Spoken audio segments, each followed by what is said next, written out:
It is your PrisonPlanet.tv memberships that fund so much of what we do here on this operation. And then we're more than happy for the TV show after it's aired live, then be leaked out onto the web to tens of millions of people. That's our goal.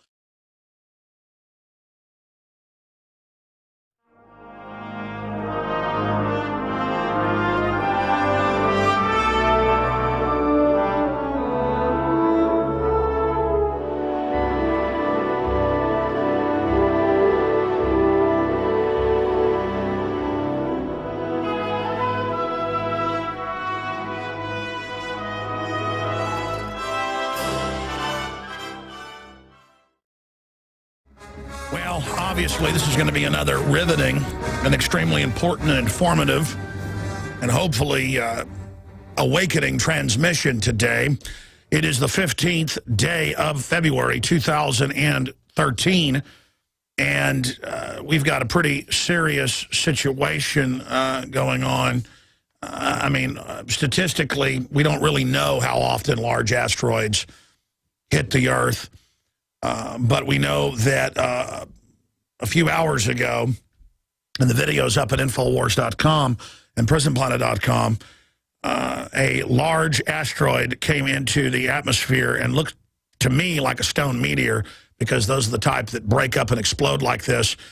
Just dozens and dozens of sound waves being broken, so you hear dozens and dozens of different sound barriers being broken, sonic booms. Absolutely spectacular. And it looks to me from the different videos and angles I've seen, it is not just one meteor coming in. And the larger question is this part of a spur? Because if you watch movies like Armageddon, they're actually accurate, and then a lot of times large asteroids got knocked out of the asteroid belt by some larger collision. So there'll be a group of rocks, a group of smaller rocks, whether they're stone or whether they're iron or nickel. And you hope for stone, because stone comes in, heats up, boils, has gases inside of it, and they explode and break up. And that's what this looks like, sounds like. I took astronomy in school, in college, and was also an amateur astronomer, owned quite a few telescopes. Back when I had a chance, I used to go out every clear night out to the desert, outside Austin, or out even to Llano or Fredericksburg. So I know a little bit about it. I did a lot of astrophotography of comets and planets and things back again when I had time to do such things. And so I know a little bit about it. Obviously, we've had, well, the Shoemakers died in a car wreck, but I had Levy on, the scientist that helped discover Shoemaker-Levy, the comet that hit, was it Jupiter? Or was it Saturn? Again, it's Jupiter. I don't go off a teleprompter here. I had them on. And until they documented that strike and other strikes, they thought that it was every million years or so, just dead reckoning, that a large asteroid hits the Earth that could cause a extinction-like level event. Now they estimate maybe every 100,000 or so. That's why there's evidence of other human civilizations that we don't even know the names of, but in fables they're known as Atlantis. And people like Plato, who was pretty mainline historian and philosopher, they report about Atlantis like it was absolutely, well known that it existed. And they found a lot of ruins of cities and things in the Mediterranean, in the Atlantic, but it's been so eroded they just know it's large stone blocks and things that have been built. So undoubtedly humans have been through a lot. There was the famous case back at the turn of the last century when a large comet or meteor, that's what they think, some think it was an early atomic bomb test, just decimated hundreds of square miles. So why does Russia keep getting the large impacts? That's another question. So we're going to be looking at all this after the break that is coming up today, and all the news is up at Infowars.com and PrisonPlanet.com on that front. Also, it is set to pass the closest to the Earth, a little over 17,000 miles, around 1:30 Central, 2:30 Eastern today. We'll give you all of the exact numbers and more on the other side of this quick break. We've also got several big guests, very informative, a whistleblower, and then Steve Mosher, who's exposing the fact that if they reduce population, the entire global economy will collapse. A population expert head is going to be joining us, heads of a major organization, exposing that. We'll be back. Stay with us. DA-14 reportedly going to cross the closest that any asteroid has ever come to the planet Earth since man was able to track that in the last 60 to 70 years. So today, 2:24 Eastern Standard Time, 2:24 p.m. Eastern Standard Time today, it is set to pass the closest to the Earth that any asteroid has ever been recorded to pass by the Earth that did not strike the Earth.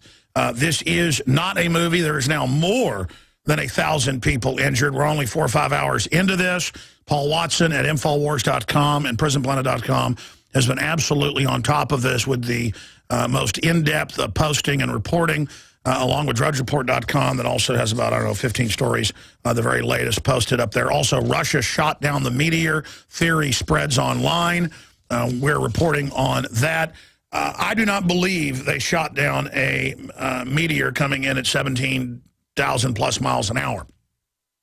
I have been an amateur astronomer for a long time, and even took a few classes in community college on it and things, and visited some of the big observatories. And I've had a lot of famous astronomers on, like Levy of Shoemaker, Levy Discovery, the big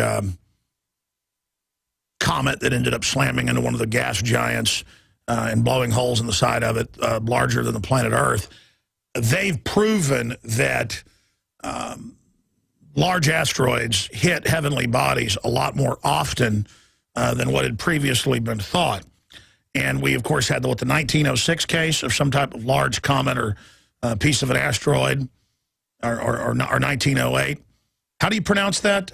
What happened at Tunguska in 1908? And it just hundreds of square miles, huge crater, blew down trees for hundreds of square miles. Why is it always Russia getting hit? Well, it's up there towards the North Pole, and for whatever reason, they tend to be able to track even smaller stone meteorites and the nickel and the iron meteorites coming in at the poles for whatever reason, something tying into the poles and the gravitational pull and the rest of it.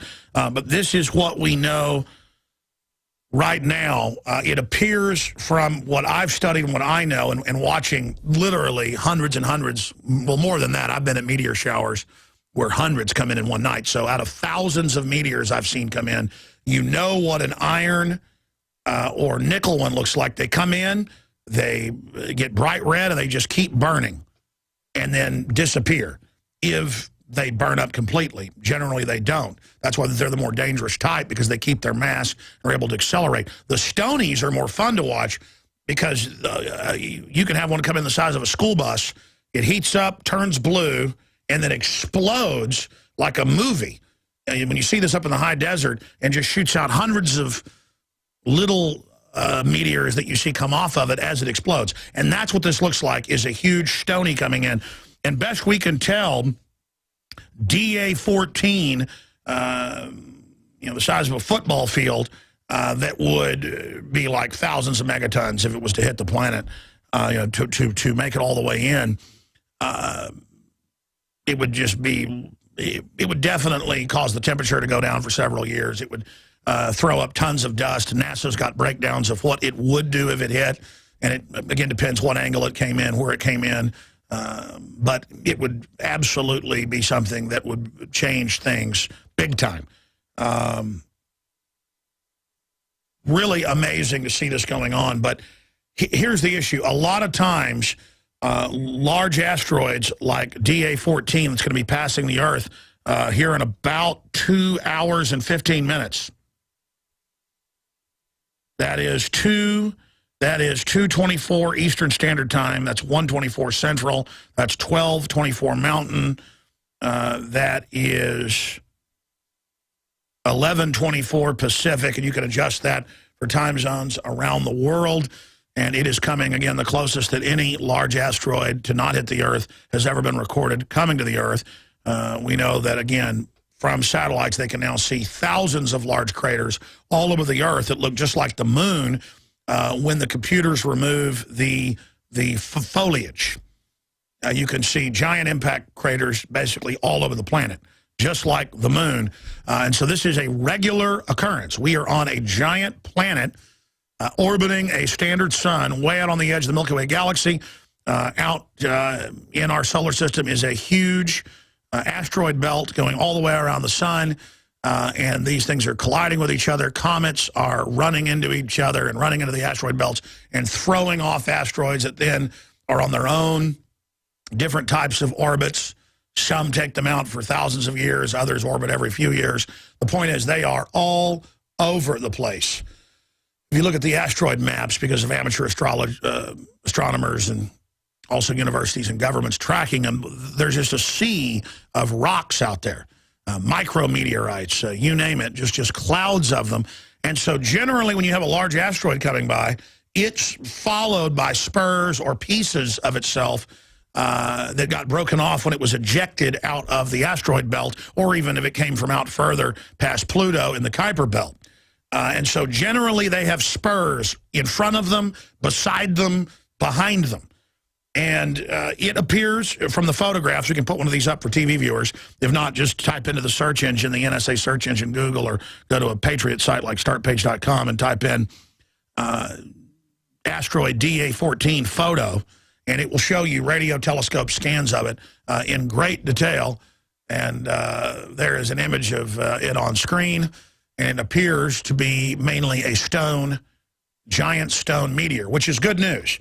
If it was to come into the atmosphere, it would undoubtedly heat up. The gases trapped in the rock would boil. It would explode.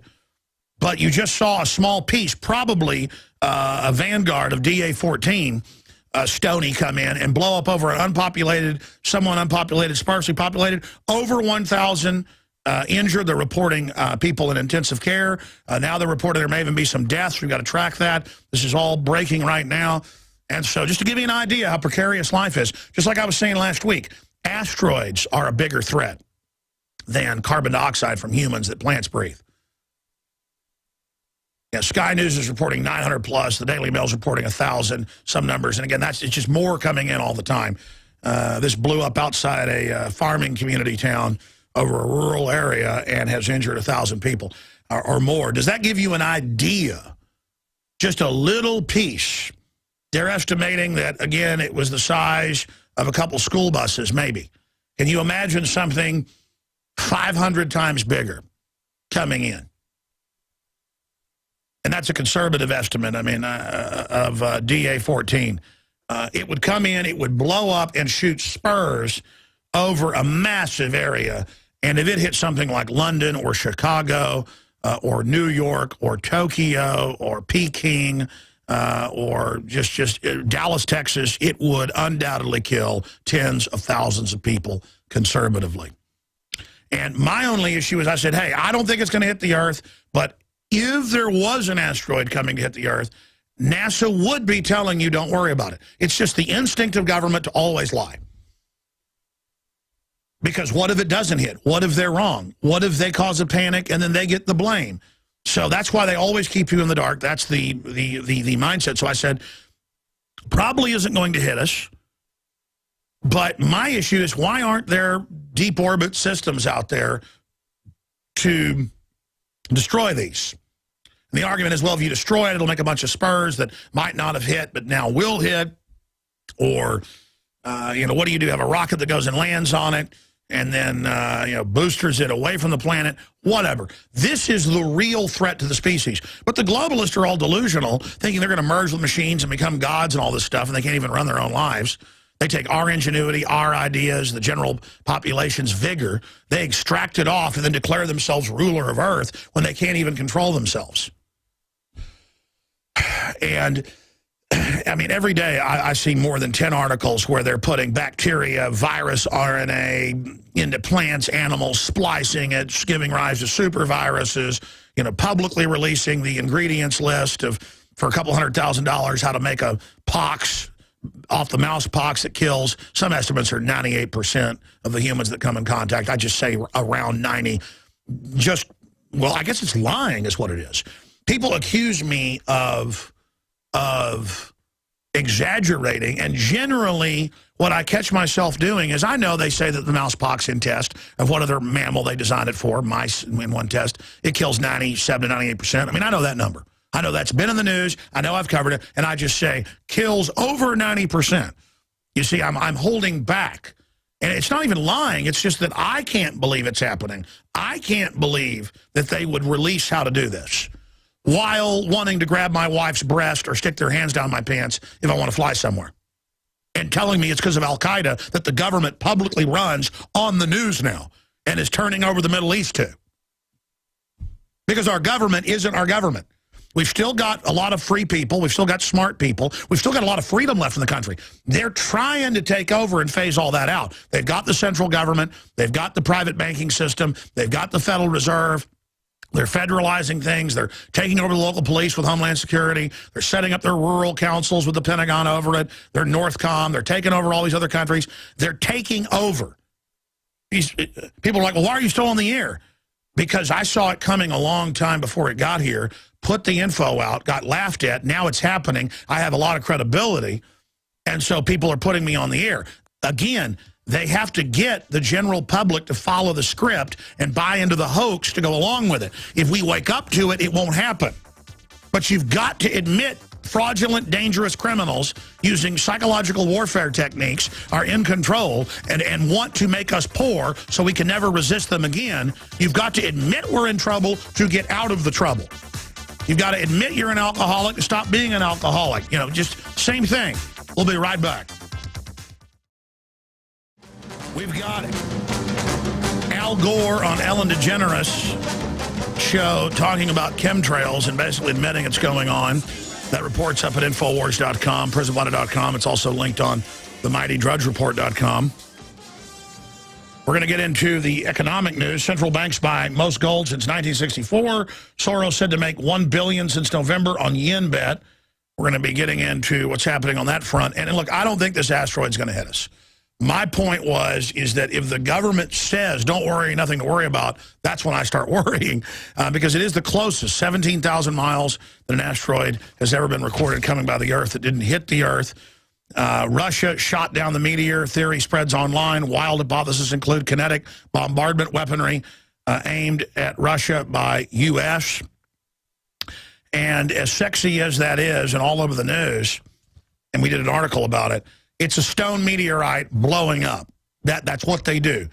Rock has gas trapped in it, and when it comes in and heats up really fast, you know, it's coming in at 17, 20,000 miles an hour, depending on how fast. They can come in up to 30,000 miles an hour, and they hit the atmosphere, they heat up, and then the steam starts coming out, basically, and they explode. And that's what this looks like. It comes in, it explodes, and it's probably a tiny spur because DA-14 appears to be a stone meteorite as well. And that's good. If DA-14 or its other spurs hit the planet Earth, they are stonies, it appears, and will blow up and not be as deadly. What you want to worry about is a nickel meteorite being a piece of an asteroid or an iron meteorite coming in off an asteroid. And let me tell you, if that happens, you've got big problems. Because if that would have been an iron or nickel piece of an asteroid coming in as a meteorite, it would have been absolutely that much more devastating. It would have hit and then had incredible kinetic energy and just blown a gigantic crater and been even more devastating. Most of the explosion is dissipated, it appears, at about 10,000 feet up in the atmosphere where it explodes. So, again, and I'm just putting generalities out there as a layman who studied this a bit, but what I'm saying is also being reported on by NASA and others here in my stack. Again, this is not a movie. NASA to chronicle close Earth flyby of asteroid. It's supposed to come by at about 1:24 Central, 2:24 Eastern. DA-14, we're getting the first images now of DA-14. Now that it's gotten close enough, we're able to see what DA-14 looks like via radio telescopes. And if you look at that with DA-14, you can see stars and other things. But you can see other things moving along with DA-14 if you watch the pixelation of what appears to be a radio telescope, Falk's telescope in Australia. So all very, very interesting. And again, we don't know it's a stone meteorite. I'm just guessing because Spur appears to have been a stone meteorite. All the latest news at Infowars.com and PrisonPlanet.com. And we will be on air today at 1:23 Central Standard Time when it makes the closest pass to the Earth. But it's already very, very close to the Earth right now, traveling at over 17,000 miles an hour. So we will continue to track all of that. Over 1,000 people injured now. That is now being reported. And ancient asteroid strike in Australia changed the face of the Earth.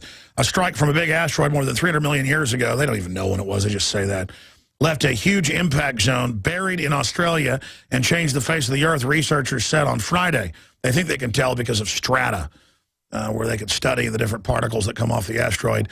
The dust and the greenhouse gases released from the crater, the seismic shock and the initial fireball would have incinerated large parts of Earth, said Andrew Blixen, a visiting fellow at the Australian National University.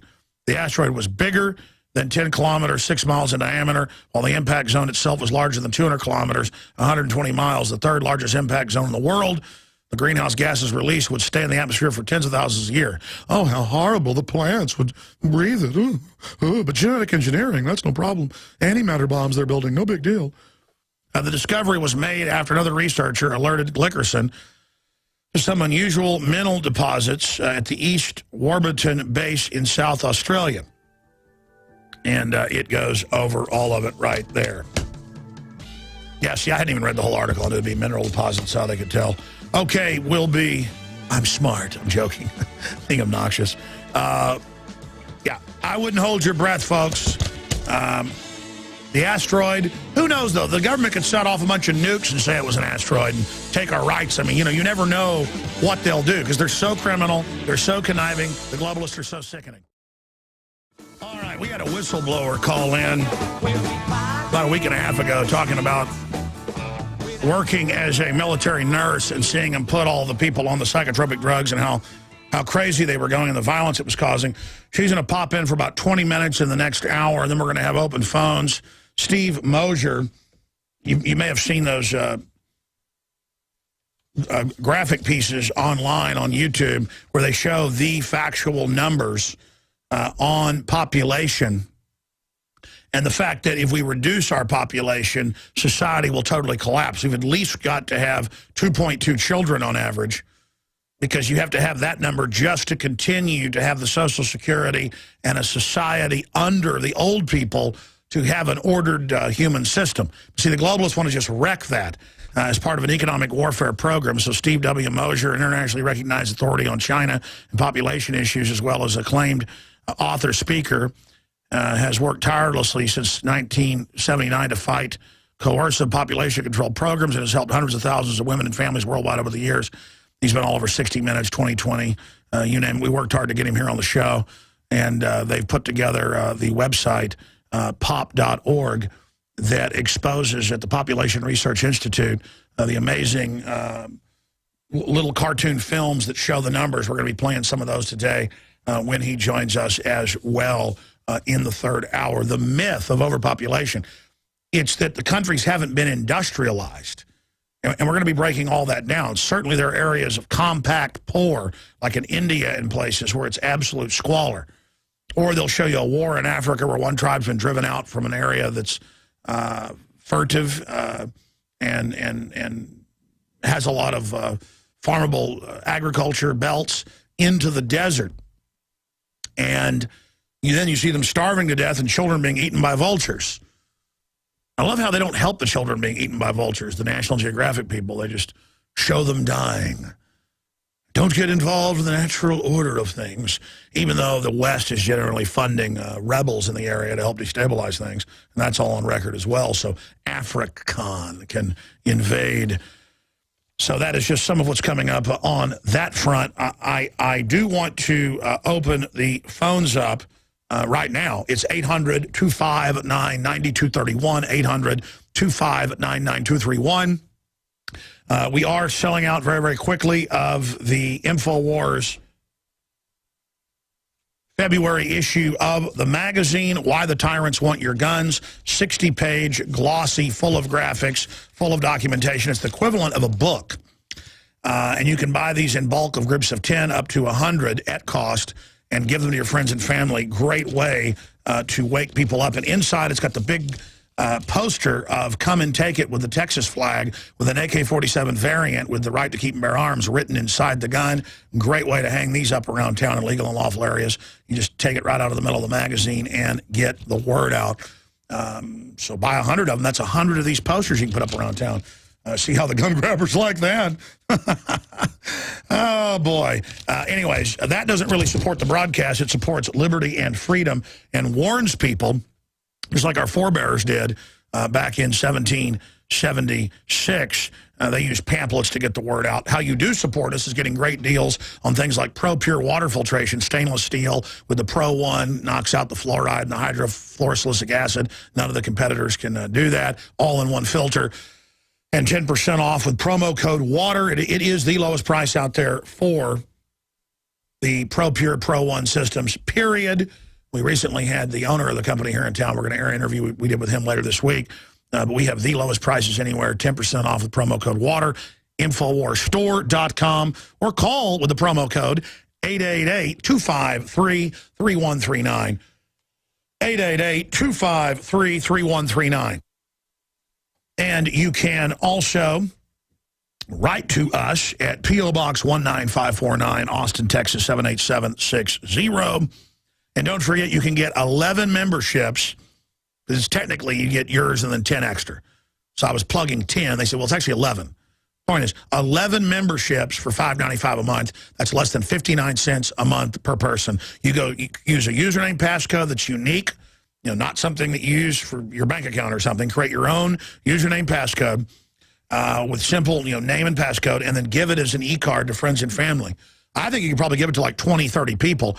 And the only way they'll get locked out is if all, of them try to dial in at once. Then it won't let you do that. That's 11 people simultaneously. And hey, if you went in there and got locked out because more people are using it, so what? That's the goal.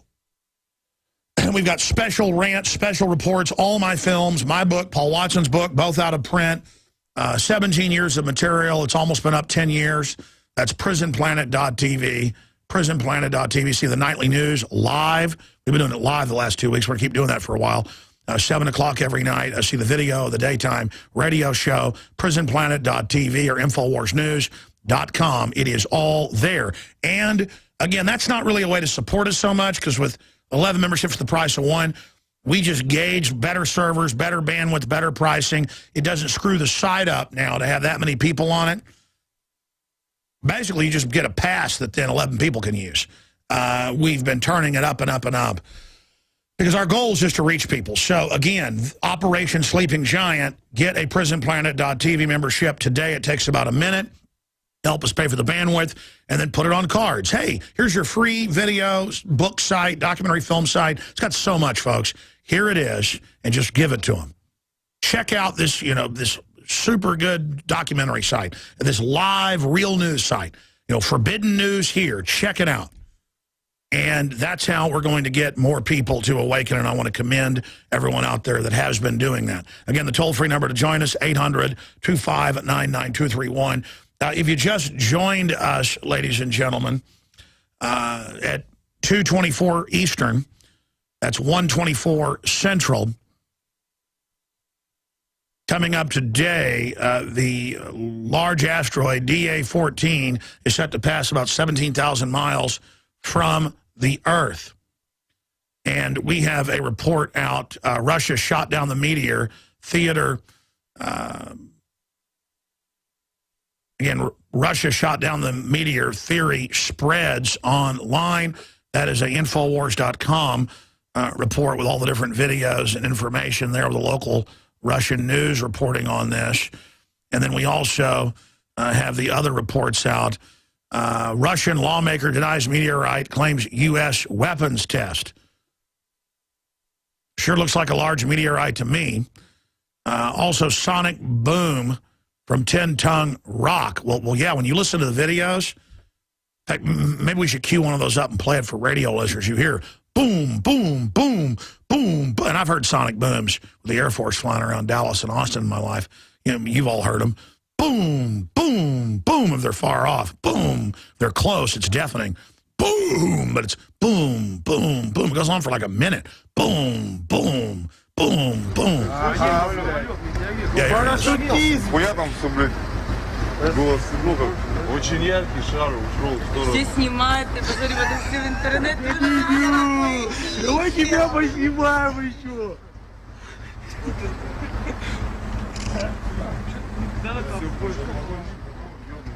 And again, if you go over to Infowars.com, let me go over there. Watson's got his article about it, and that's the one. Massive explosion, sonic booms caught on camera, astonishing footage from the impact site of the Russian meteor. That's all posted at Infowars.com. Russia shot down the meteor, theory spreads online. Did Russia shoot down meteor? Russian meteor shower linked to DA-14. That's the one where you can really hear the sonic booms, is that video. There's just so many of these. It's all just information overload. But it's all up at Infowars.com and PrisonPlanet.com. Here it is. Он упал кто-то, да?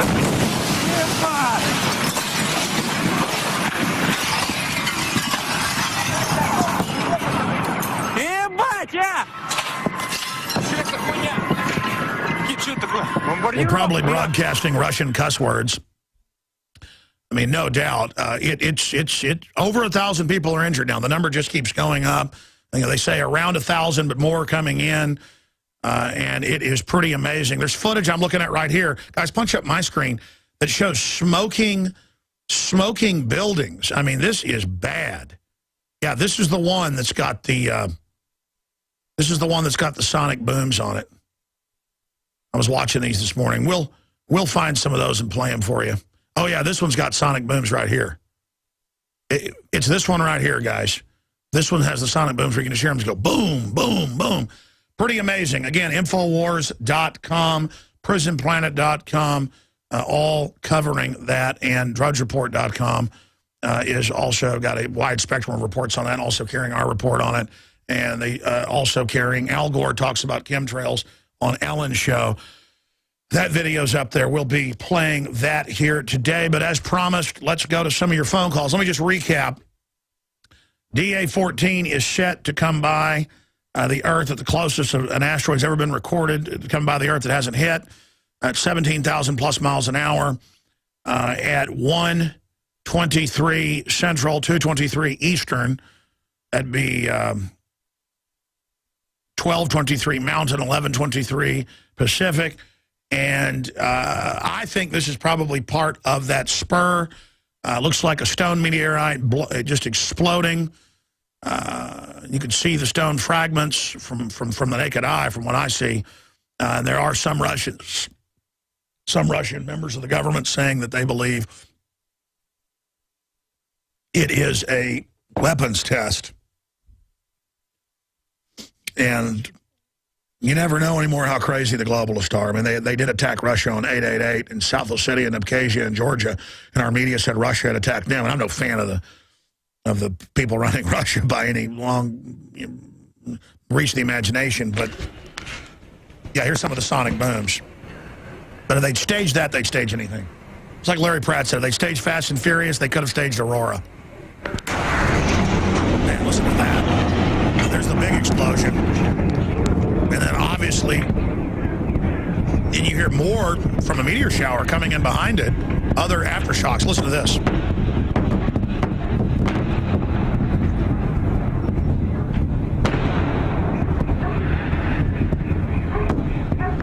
Now, you could argue that that's it hitting houses and things, which did get hit, but it sounds like sonic booms, what I've heard, when a jet's 5 miles away and you hear that boom, boom, boom. Pretty spectacular.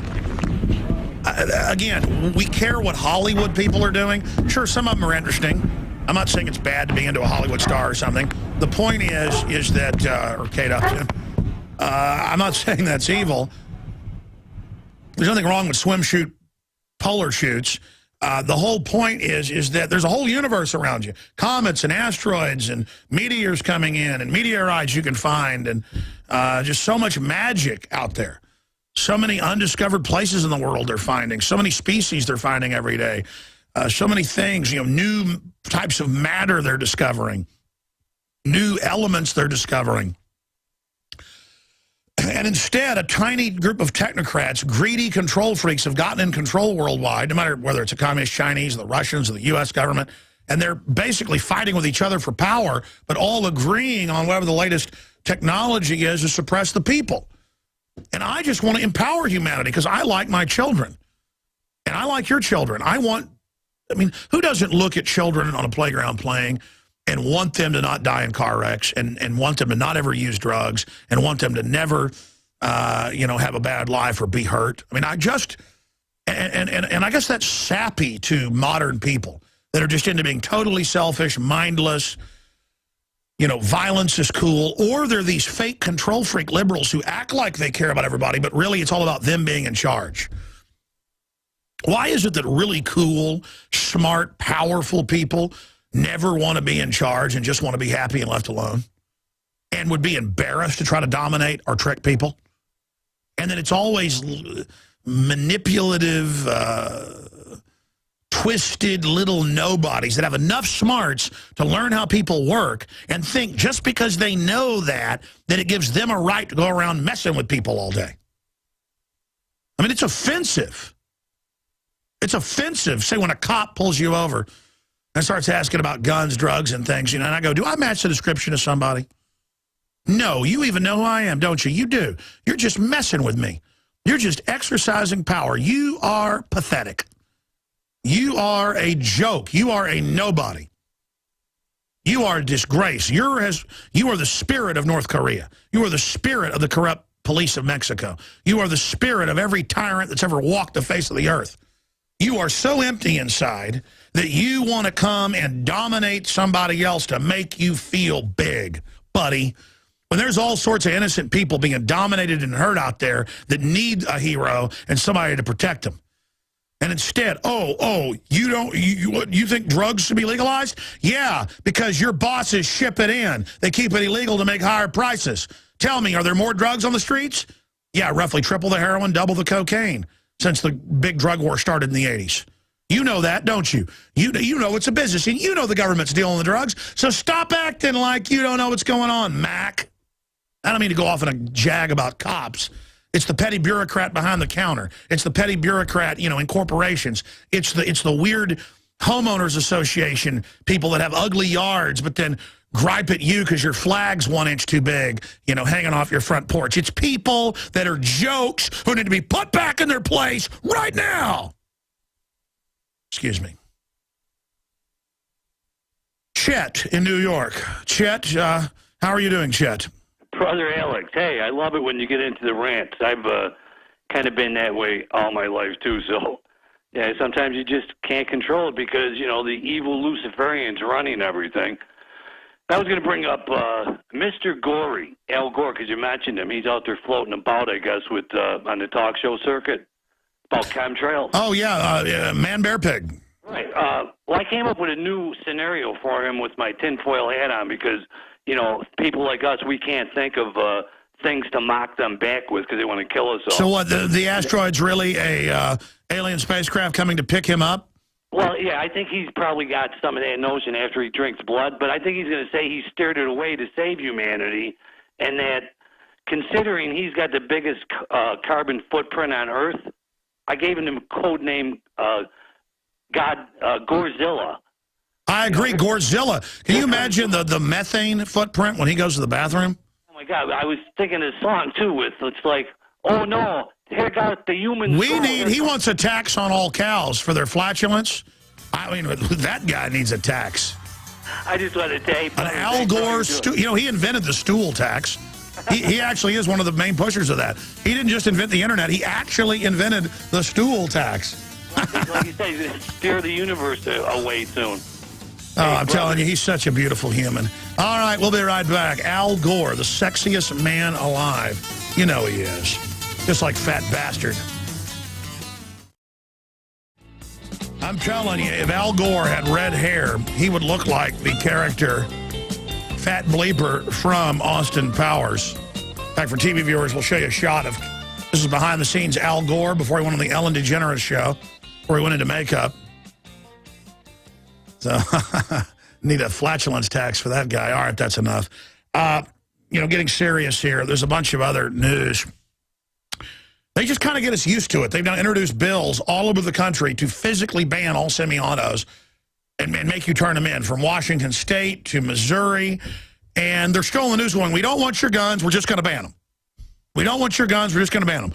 And burn down that cabin. Burn that cabin down does not mean burn it down.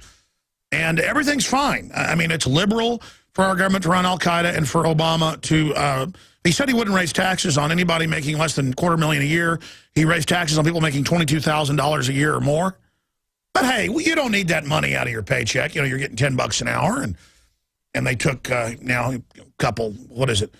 You're making $22,000 on average. You're getting with the average deductions on there about $60 per paycheck taken out. You don't need that money. I mean, he told you no new taxes on anybody. Not your payroll tax. Not your. I don't do a very good Obama. I can do a better Clinton. Now listen here. I did not have sex with that woman, Monica Lewinsky. The Drudge Report is lying. Remember, that was the Drudge Report's big story. I did not do that, okay? I don't appreciate it. How dare you? How dare you do that to me? Oh, boy. Robert in California. Hey, it's only an hour or so till the asteroid comes. Everybody better hail bop immediately, Robert. How dare you? How dare you do that? No, well, that worked good. For once, somebody wasn't listening, had the radio up, and it was like a 10, 15-second delay echo. I like that. Hello, Robert. Hello, Robert. Hi there. How are you? I'm good. Hi, how you doing?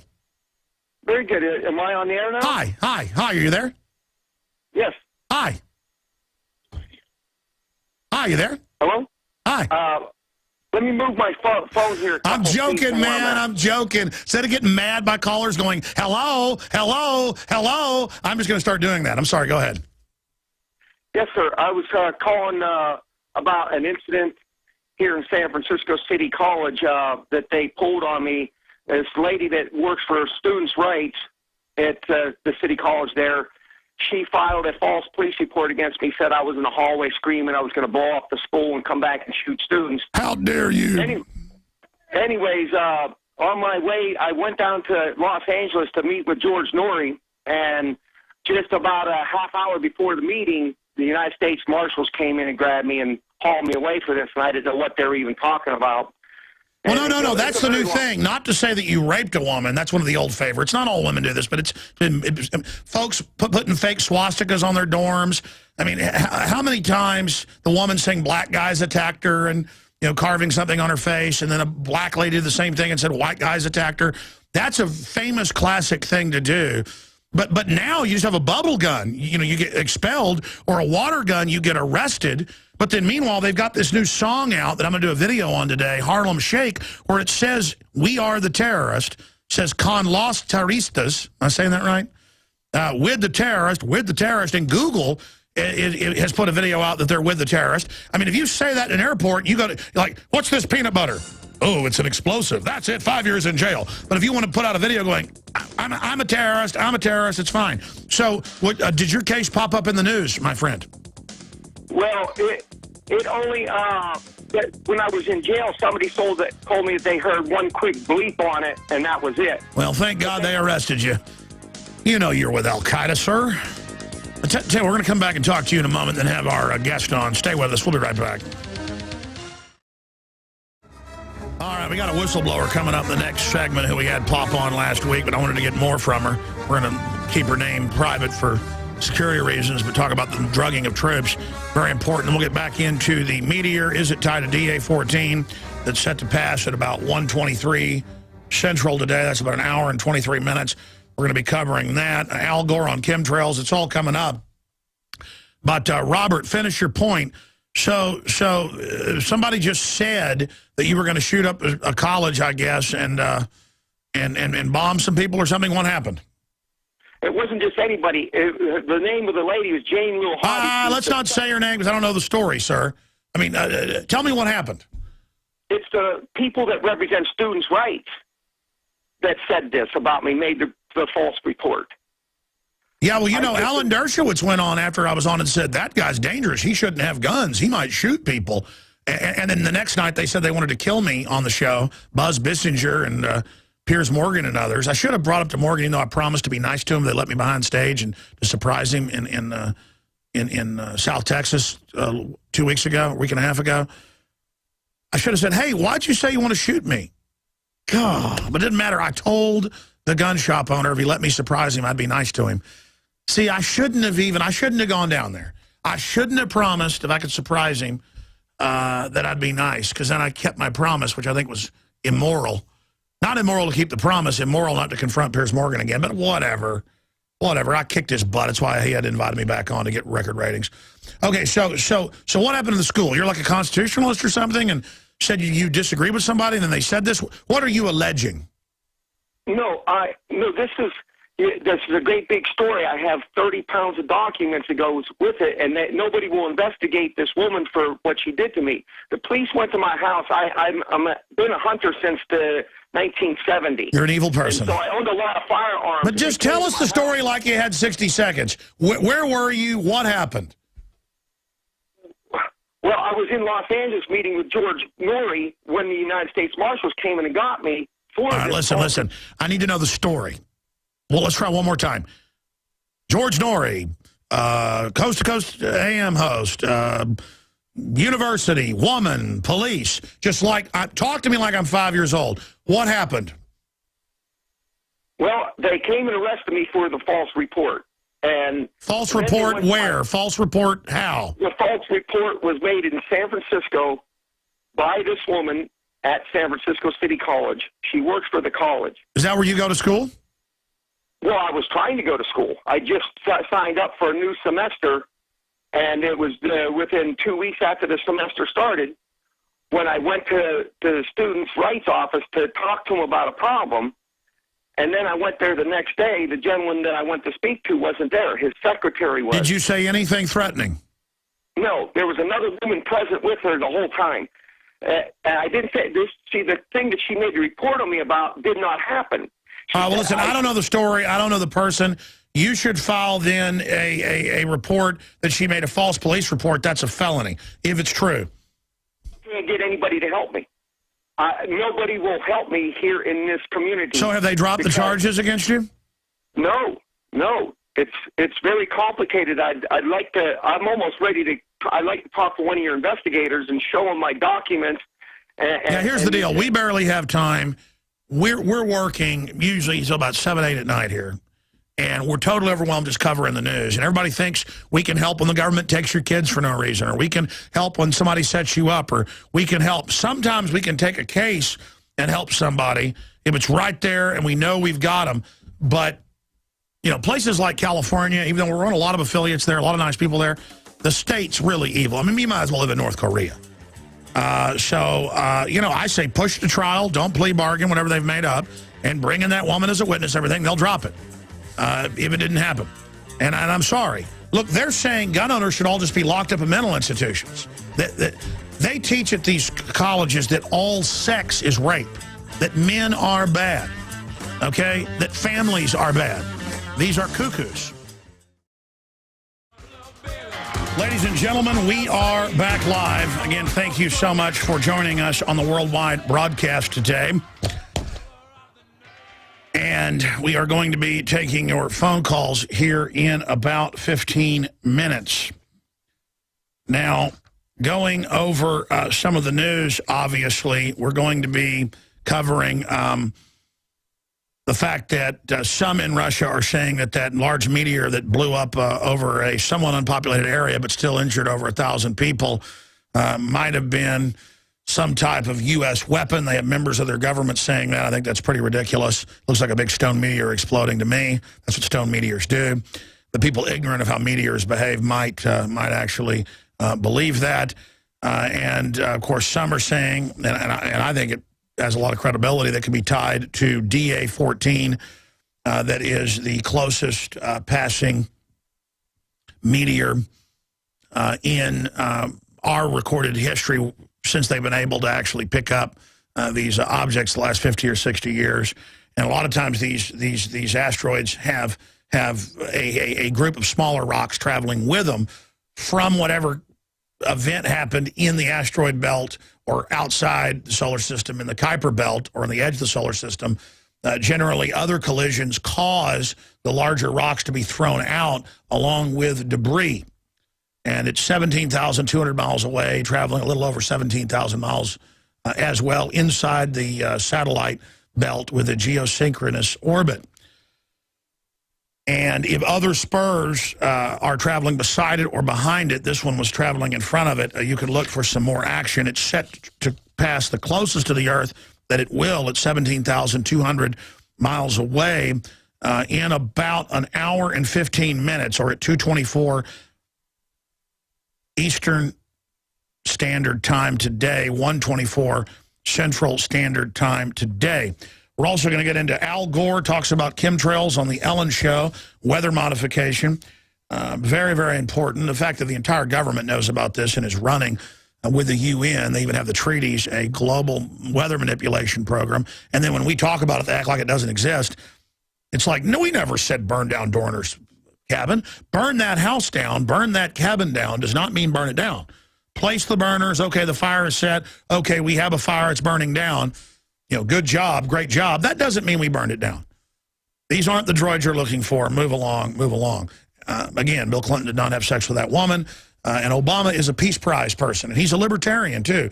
Banning the Bill of Rights and Constitutions, warrantless wiretapping, secret arrest, trillions in banker bailouts to his friends, billions to fake energy companies, massive tax increases on the poor, setting up death panels. But it's loving. It's loving. Now, shifting gears for this segment, Sandy called in on the Sunday show, and I wanted to get her back on because it's on record they put combat troops on psychotropics and other antipsychotics and very dangerous drugs that are linked to mass suicide, death, megalomania, activity like that. And she joins us to talk about that as a nurse who was in theater multiple times. And again, she's a whistleblower, but everything she's saying is already confirmed. It's just good to hear it directly from someone that witnessed it. But to put combat troops under incredible stress who've served a whole bunch of tours on drugs that make you snap and kill people and commit suicide, that's why you're getting 22, one of the biggest reasons, 22 suicides a day of veterans in active duty. I mean, it's just an all-time record, and it's accelerating.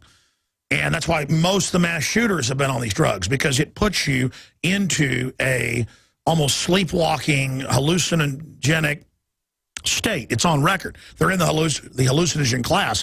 And that's just the serotonin reuptake inhibitors, the SSRIs and the SRIs and some of the others. And she just called in on the Sunday show. I wanted to get her on as an actual guest, just to spend a few minutes breaking down exactly what she witnessed when in Iraq and other areas. And so, Sandy, thank you for coming on. Tell us a little bit about yourself, where you were, what you witnessed, and some of the stories that we didn't have time to talk about on the Sunday show. I was in Iraq and Afghanistan, and I was in the reserves. Of course, I'm a nurse, licensed private practice, but I was activated and took to Afghanistan for a year and worked there in the hospital there that they have for the troops. And the troops put on deployment. They are put on deployment with psych drugs, and if you're not on psych drugs, when you are deployed and you have any type of problems, they're going to put you on serotonin uptake drugs or any of these type of dangerous drugs. And like you said, in the past, being on these type of drugs would ban you completely from the military. I know I've been in for over 18 years, but now they're not only accepted, they're encouraged, and they're being prescribed for our military troops. And when did it change? On the front line. I'm sorry, start over and say that again. I interrupted you. You were saying that there are also frontline troops on it. Oh, yeah, that's what's really disturbing about it. We've got frontline troops on sometimes 2 to 3 different types of drugs, psych drugs. It's dangerous. These drugs are dangerous. They create a false reality. If you studied drugs at all, you would know that all of these type of drugs, they all affect one area or some type of area in the brain, either the dopamine, the norepinephrine, or the endorphin receptors. And that area of the brain is reward and punishment and pleasure. So they're definitely trying to control behavior. These drugs are behavior-controlling drugs, but the question is, what type of behavior are they trying to control? Now, let me ask you a few questions. Following the news, it was about 10 years ago that they stopped not taking people who'd been on Ritalin as children, and then people who'd been under psychiatric care, they started accepting them to the military. They accelerated getting illegal aliens out of Eastern Europe, but also Latin America, to actually go there and recruit them there and come sign them up to kind of make a foreign military. It was about 10 years ago that I saw this change. And it's also about 10 years ago we see the uptake in suicide, and now it's admittedly at epic proportions, but the media doesn't care. Look, let's have a big parade for a dead veteran. Let's get them some free phone cards. But, hey, nobody's worried about them using DU. Nobody being shot up with all the vaccines or putting them on all these drugs.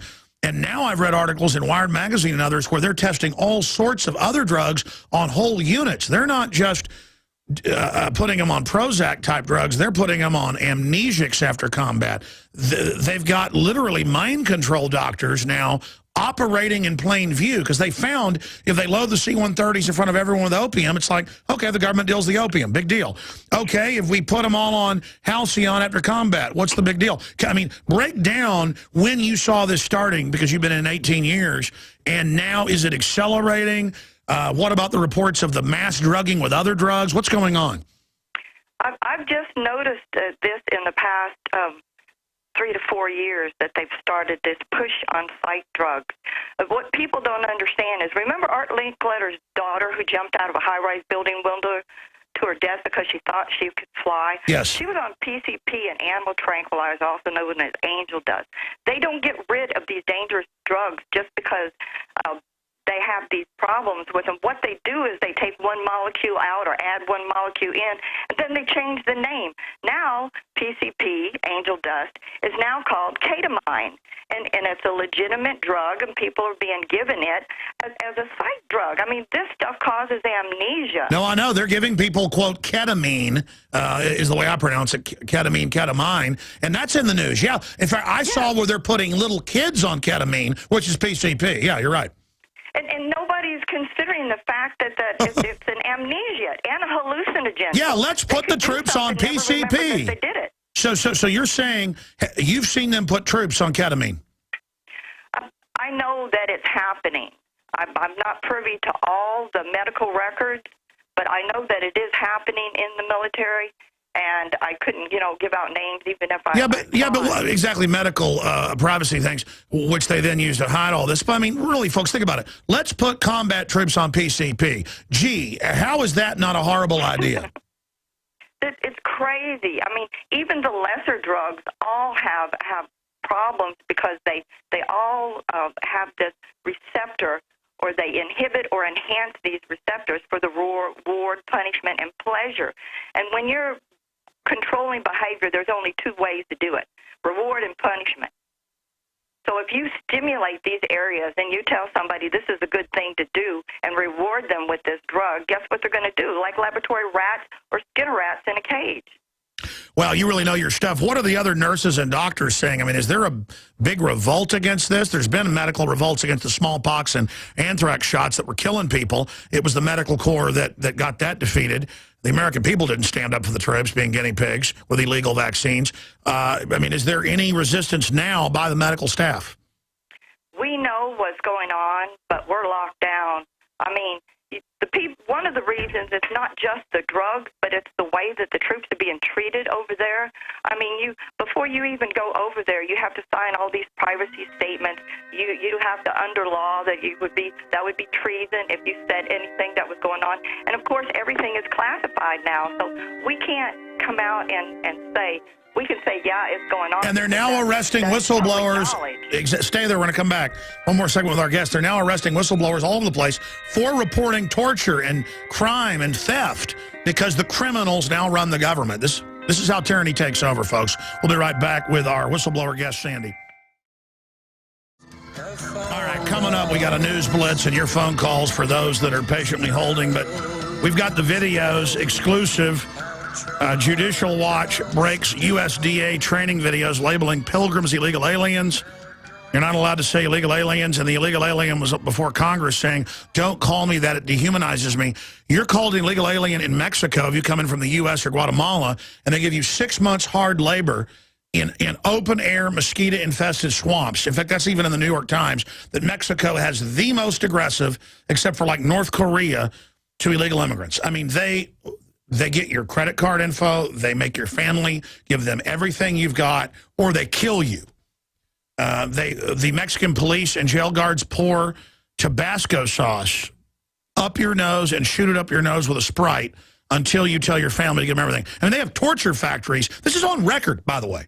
But it's like, oh, we need to be nice and take unlimited illegal aliens from Mexico, and they can have babies for free, and we'll pay for it all. See, my guest is holding, and I'm already going off on this. But I'm an extremist. I don't think we should give foreigners everything free while we go bankrupt, and the foreigners vote to take our guns. And I think it's wrong to give the troops antipsychotic drugs that actually make them psychotic while they're in combat. I think you're a little depressed, Sergeant. Let me put you on drugs that the insert says it will make you kill people, and then wonder why you start killing people or why you commit suicide. Going back to our whistleblower, Sandy. Sandy, you've got the floor for the 4 or 5 minutes we've got left. Tell people, as a nurse in Afghanistan and Iraq, you said the last 4 years or so, you've seen the mass drugging start. Kind of like until 4 years ago, every drug insert said, don't give pregnant women vaccines. They still say that, but they say on the news, every woman needs more vaccines when you're pregnant, knowing it causes a miscarriage. It's like, let's be overkill, overdrive crazy, and see how many people we can kill and hurt.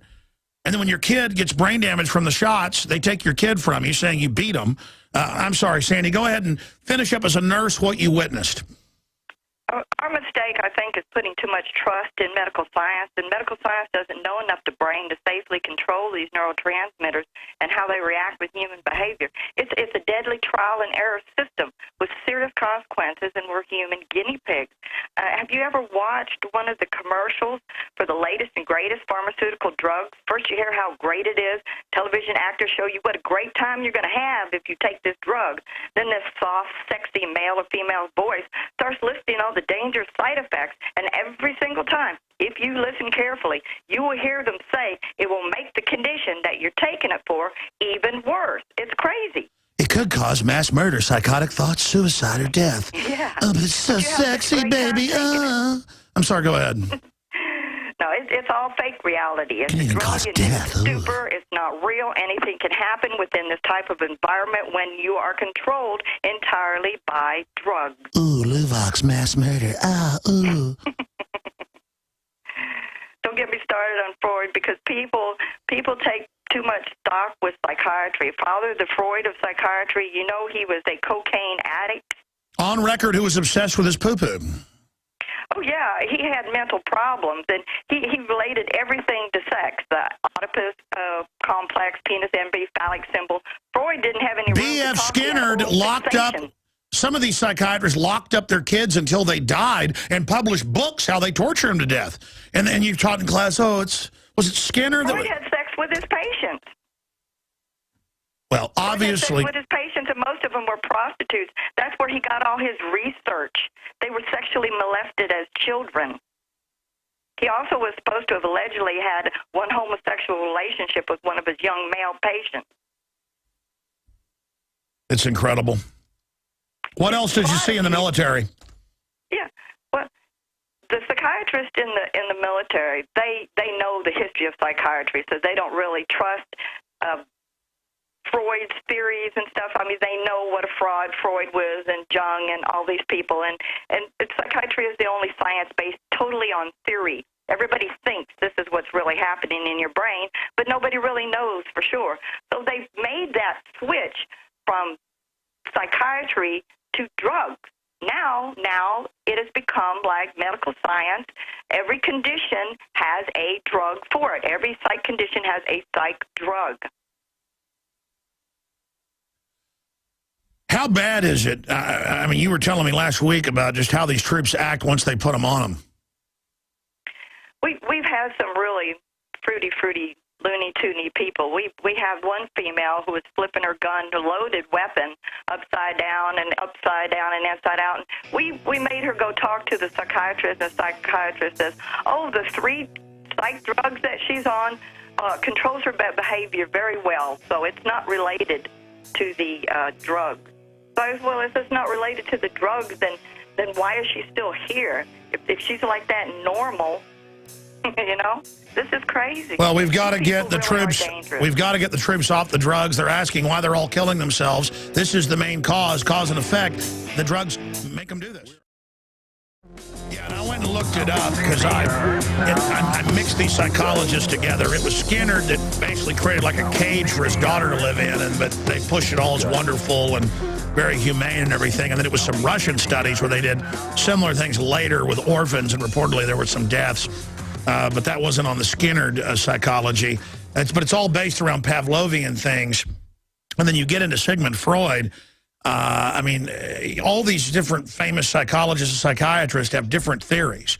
You've got Carl Jung, and, you know, then you've got, who I think actually has some interesting points. Then you've got people like Sigmund Freud. Then you've got his nephew, you know, out there writing all these books and developing what is modern propaganda. Edward Bernays talking about controlling the public mind. And these people are control freaks. And they're really into the fact that they're deceiving you. And they're into the fact that they're manipulating society. And that's why they play this gaslighting game of, you didn't hear us say we're going to burn down this cabin. That's preposterous conspiracy theory. And then they're now in the media going, how dare Alex Jones and others say that? Now, there's a gaslighting article out of the Associated Press. Homeland Security and its cache of bullets. And it says online rumors about big government munitions purchase are true, sort of. And then it goes on to say that I couldn't be reached for comment, not immediately. Well, we never got contacted, but I guess if you send an email and I don't respond in 5 seconds, I didn't respond immediately. Jones, the talk show host, did not immediately respond to request for comment. And again, that is the Associated Press. And they go on to admit it's true that they've bought the 1.6 billion bullets, but they say, oh, Jones was similarly discredited last year when it turned out that, sure, the Social Security Administration bought bullets, but big deal. It's like, yeah, yes, Jones has been proven wrong because they did buy the bullets. And you're like, well, wait, there is an arms race. This is record number of bullets. No, Jones says it's a big deal, but it isn't. And you're like, well, where's the proof he's wrong? Well, he's right. That's why he's wrong. And you're like, but again, gaslighting is a psychological warfare term based on a movie that came out, I think it was in the 30s, but where the man is abusing his wife and torturing her and then going, I didn't torture you. And with highly suggestible people that are in a trance on the serotonin reuptake inhibitor class of drugs and others, but also TV watchers they found who watch more than 4 hours of TV a day are more highly suggestible. The language is being reduced. Everything's being dumbed down. And it's really frightening how suggestible people are. You can joke with people on the street and say, you just fell down. Are you okay? I've actually done this as a test. And they go, I did? Really? And you're like, you know I'm joking. And they're like, no, did I? Whoa, what's going on? I mean, they're so weak-minded. Like, I ought to go out and do this on the street and go, hey, you just fell down. I had a crew member one time. We've been out doing a shoot all day, and we're in the restaurant, and I go, because I wanted to do a test, and I went, hey, man, you just fell down. You just fell over. You were just out for, you heat stroke or something. They're like, really, I did? Wow, yeah. How long was I out? I'm like, no, it didn't happen. It is, in fact, Aaron Dykes and Rob Jacobson witnessed that. I won't say who the employee is. His girlfriend went to get another degree. He's a nice guy. I think he even said I could tell the story. But point is, I'm not going to tell you his name. And again, I don't do it as a psychologist or psychiatrist to mess with people. I do it to see if it was real. And if you walk up and go, hey, man, you just fell down. Did you know you just got, something fell out of the sky and hit you on the head? Really, it did? Well, yeah, you're bleeding. They'll even think there's blood back there. If you try to talk to people and it's like they're not there, they're like in a daze, or you bring up a serious issue and it's like a glaze comes over, that's their preconditioned response. And we've had all these different sciences of psychology messing with us. I mean, it's a brave new world where they drug the population. The New Freedom Initiative, one of their own board members on President Bush's board, had a conscience in 2005. And it was in WorldNet Daily, but in mainstream news out of Pennsylvania. A Pennsylvania board member, you can pull it up, I forget his name, tried to get him on, came out and said, look, I think drugs can help some people, and I'm a psychologist, but they're saying the goal is to put 50% on drugs. They've now gotten up to about 20 from 15 at that time. And we're just going to bring everybody into the schoolroom and make them get on the drugs. I'm going to go to your calls here in a moment, but finish up with our guest. You start talking about this stuff, and it's just mind-blowing that they're going to put half the public on drugs, and the next goal is everyone. And then when people mass shoot and kill themselves, it'll be, oh, my gosh, we've got to put everybody, take everybody's guns, because we've put people on something in the hallucinogen class that, yeah, they may take the drug for a year. It may actually make them happy because they're now in la-la land. But one day, if they're into violent video games, into violent culture, they're angry, they don't, the meds start interacting with something else. I mean, again, a few months ago, a cop's in Walmart. He gets a call. He pulls up to Walmart here in Austin. And I just knew he'd be on prescription psychotropics. And he was. It came out. And, well, to tell the story, I hurry and then I butcher stories. A cop gets a call in Austin. There's a man in the Walmart. And walking around with a gun, just like a zombie. And not robbing the place, just walking around with a gun in his hand. So the cop goes in, asks him, says, hands up, and the guy just shoots the cop in the head. Kills him. And I said, right there, he's going to be on prescription psychotropic drugs. And it turned out he was. And I've talked to people off record who said, look, I was in a car wreck in one case, the guy said, and I hurt my back and I was out of work. And at the hospital, they said, well, listen, you're feeling a little depressed. He was going in to see his, doctor about a week later. And they said, why don't you go see the psychologist? So they went to another floor in the medical center and they put him on some psychotropics. And he talked about how a few years later, he was on 2 or 3 of them because the first drug screws you up. So they put you on 2 or 3 of them as the answer. And now he's a zombie. And that he would wake up a day later in another town clutching his rifle in his car, sweating. Well, no kidding. You're on 3 drugs, absolutely whacking your brain. And if that guy, would have gone and shot somebody, and you've all heard those stories, you've all seen it, you've all heard about it, and it's never, the guy that shot the cop was drinking and taking psychotropics. In that case, he was taking an anti-anxiety. But I'm already ranting and digressing. We have a guest in 20 minutes and a lot to cover in a short time. Sandy, the military nurse, 18 years, whistleblower. Any other points you'd like to add about this? You were telling me off air about how, first they go on 1 drug, then it's a 2nd drug, then it's 3 drugs. Talk about some of that. Well, it's because when you stimulate these neurotransmitter sites, at first it stimulates that site, and later it deadens that site. And everybody who, study cocaine, which also stimulates the same site, knows that that's true. And if these sites are reward and punishment that tell you what is right and wrong, and at first it's stimulated and then it kills that area of the brain, then you really don't know right from wrong. And then you've turned into one of these. I think one of the main reasons that the military is putting our troops on psych drugs is to create a highly visible class of mental patients.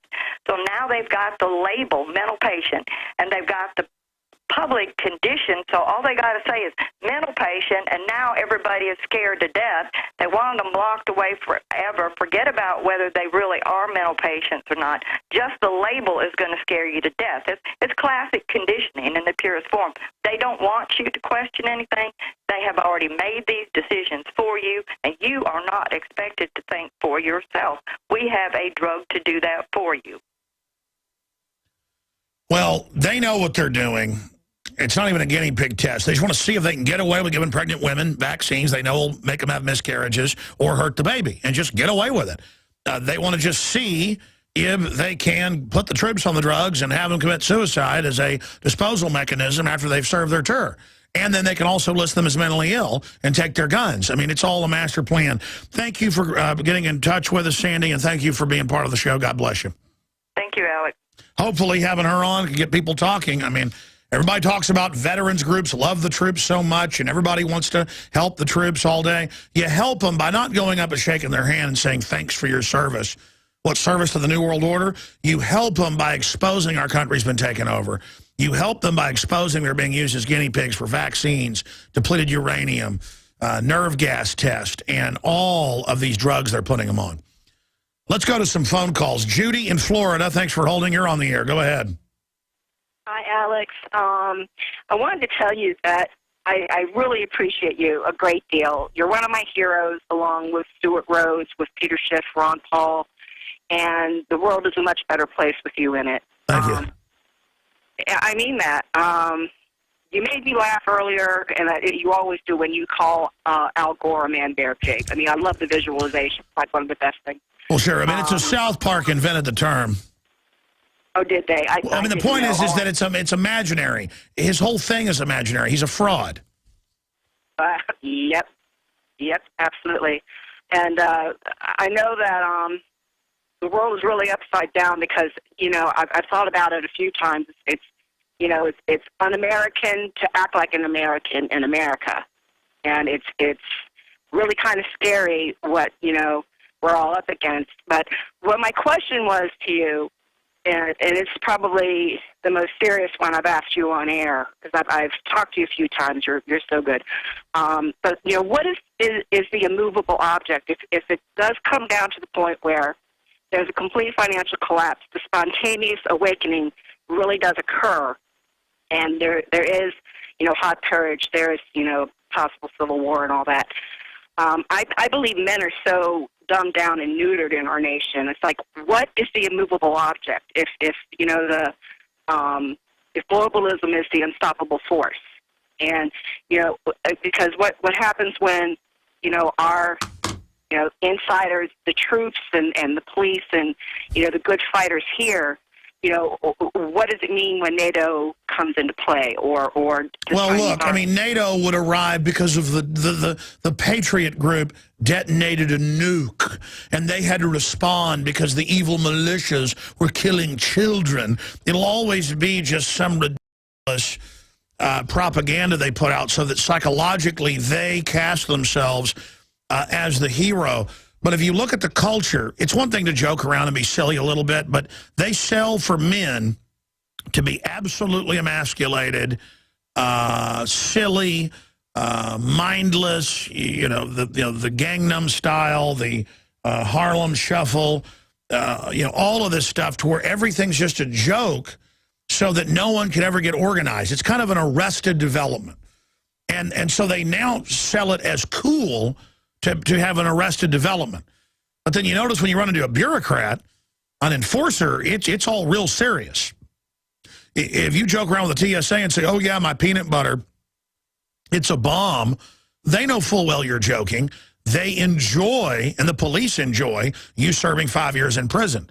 If you drop a battery in your backyard out of a child's toy now under federal law, they're trying to enforce it, you know, you're talking 5 years in prison. And you're like, but it's just a battery. And they're like, it doesn't matter. It's a victory to hurt the good people. It's a victory to turn logic on its head.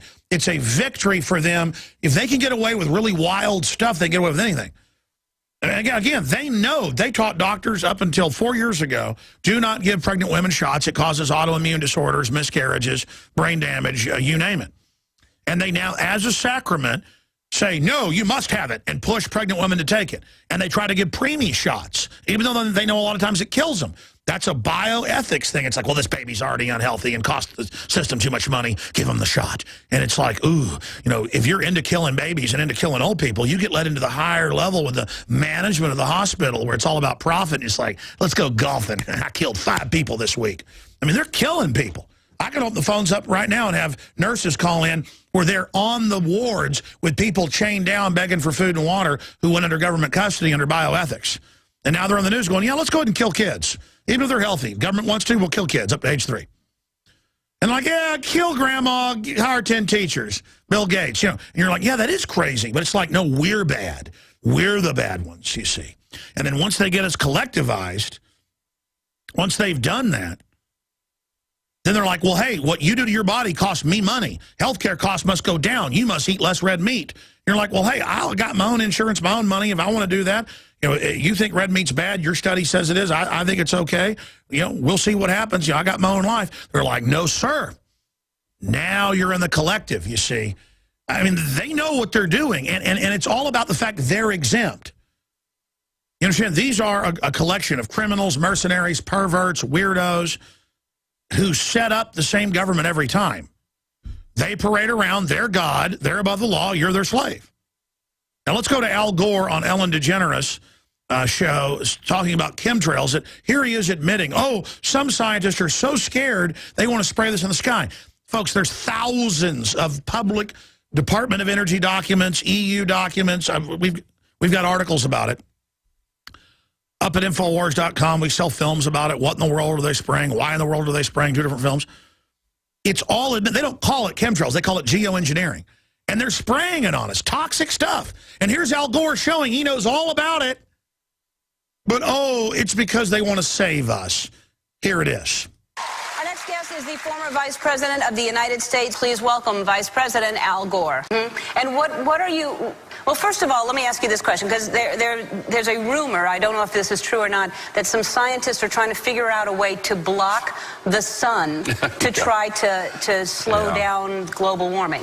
Yeah, it's a measure of the feeling of desperation that some of them feel. Are they really thinking they could do that? Well, some of them are seriously proposing, and I think it's completely nuts. Yeah. You know, you put another kind of pollution, sulfur dioxide, up to orbit cover the atmosphere. The sky won't be really blue in the way it is now anymore, but it would block out some of the sun's heat so that we wouldn't have to take the difficult steps to stop spewing all this global warming pollution into the atmosphere. And of course, there are a lot of problems with what they're proposing.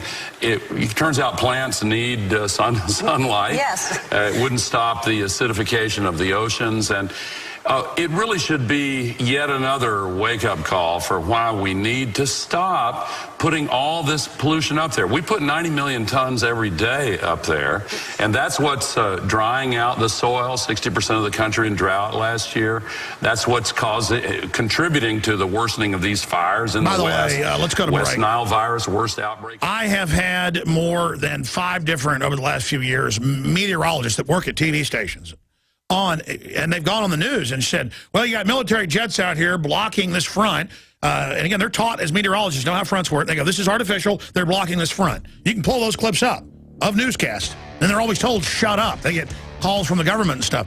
They fly in to create the desertification. They are desiccating. They are attacking us. They're trying to bankrupt the farmers, just like they want you on food stamps. It's like they're trying to ship the jobs to China, Agenda 21.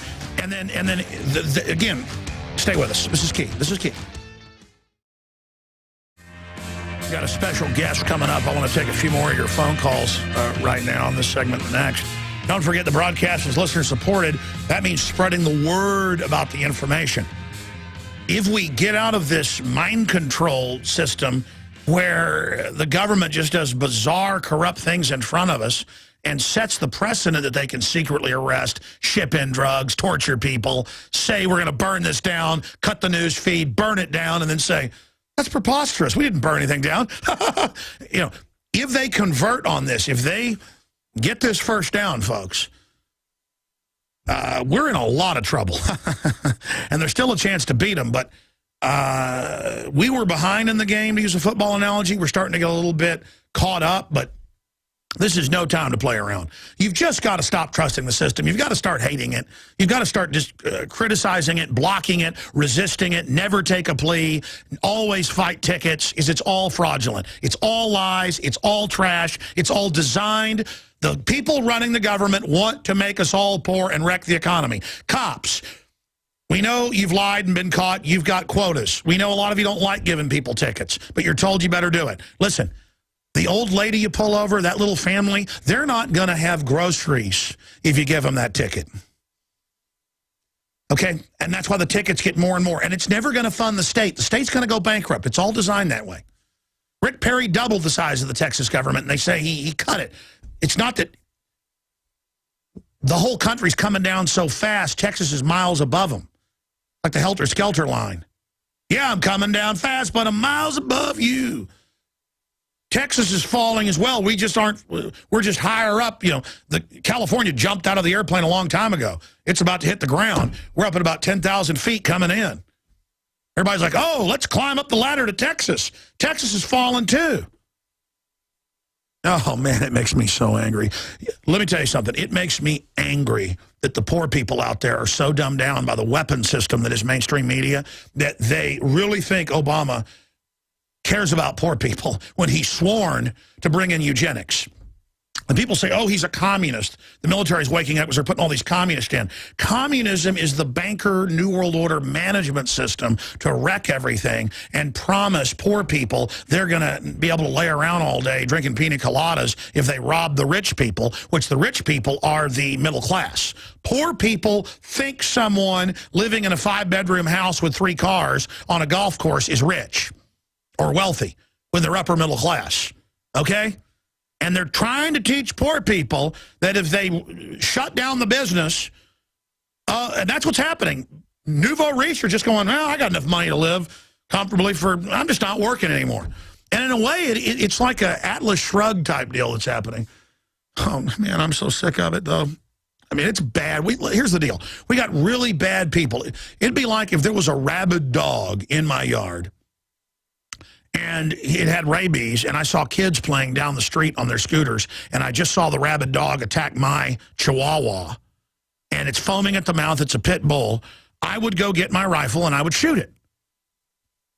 And the New World Order is like a 1 trillion-pound rabid dog, and I'm watching it chew up other countries and wreck societies, and it's, you know, like Godzilla shutting down our power plants and shutting down these jobs and shipping these jobs and putting regulations on and writing books about how it's going to wreck us, and it's and I'm just like, hey, let's get rid of that.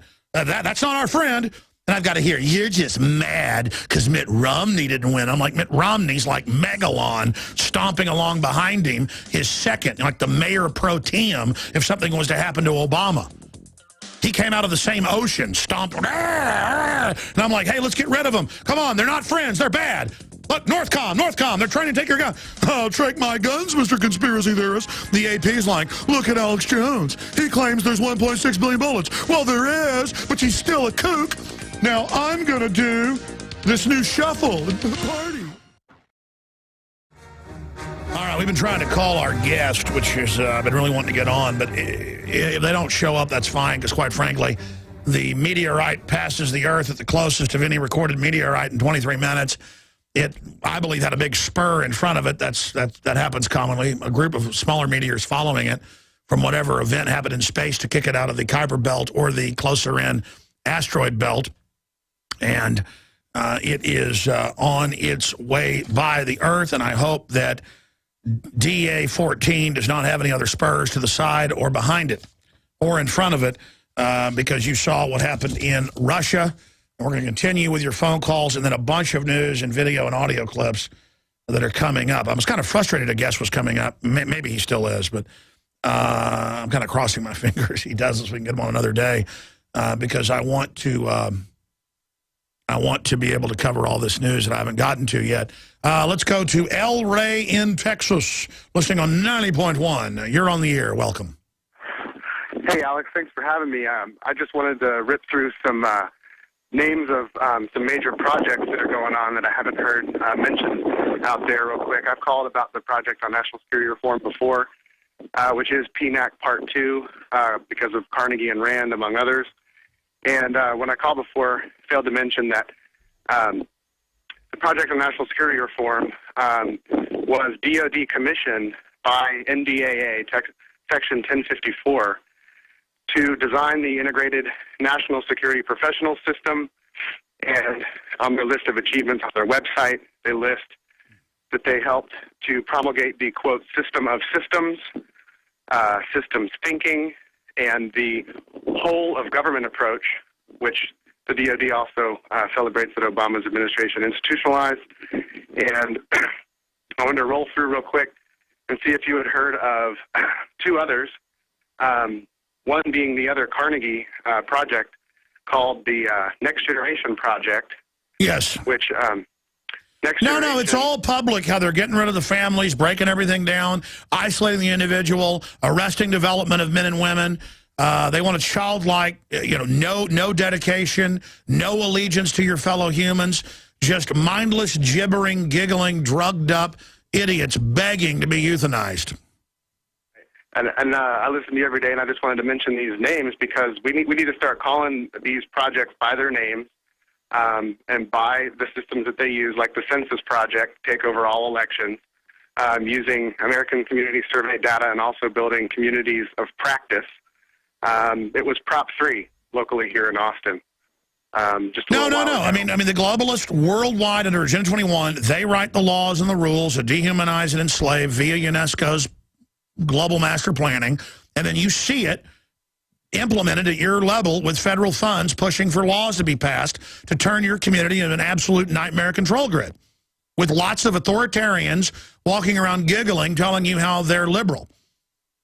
Right, and so I'm just naming the projects by name because we'll have to start doing that. And with, for example, you're talking about the carbon schemes. Well, we got the Monsanto-created Sustainability Consortium that includes the Carbon Disclosure Project.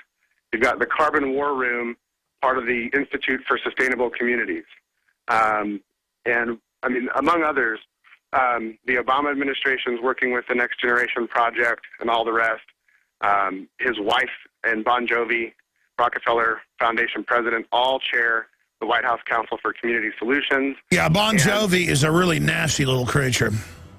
I had one more question for you. I know you got a packed show, and it was, have you heard of the Global Leadership Coalition? Yes.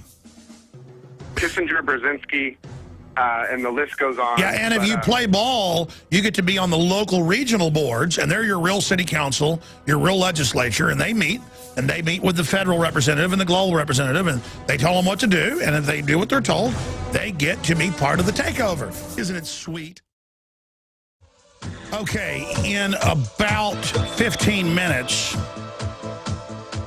or 1:24 Central Time, 2:24 Eastern, DA-14, the largest asteroid to ever be recorded to come this close to the Earth, 17,200 miles within the satellite orbiting belt, and NASA is feeding radio telescope footage of it. And it does, from what I've seen, appear to have some other satellites following it or spurs. That tends to happen because one of these gets kicked out of the asteroid belt, or more rarely the Kuiper belt, on the edge of the solar system, not in the middle of the solar system, between Mars and the gas giants, is where you have the main asteroid belt. When it gets kicked out from a comet hitting or whatever happens, it tends to have debris following it on its trajectory. And that looks like another stone meteor, what we saw hit Russia and injure over 1,000 people. Spectacular footage of that.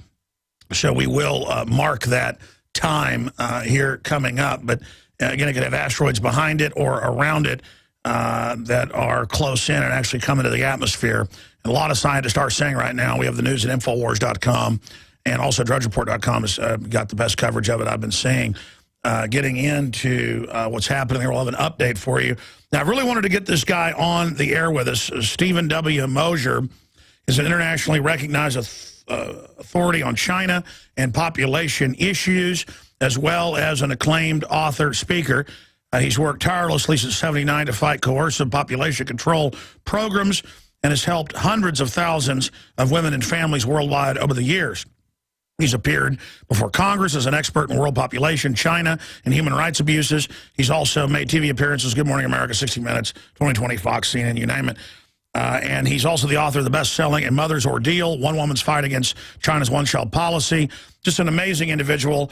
His articles appear in the Wall Street Journal, you name it. I'm going to stop right there because his bio is too illustrious to ever be able to even give justice to.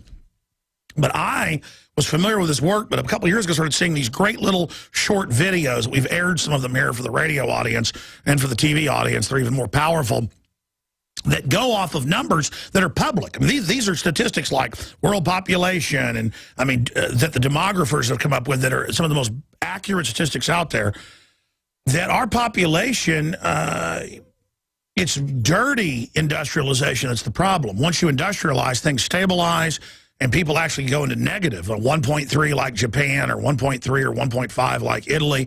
The West is dying. And when we say West, we don't even mean white people. Industrialized Asian countries are seeing negative numbers.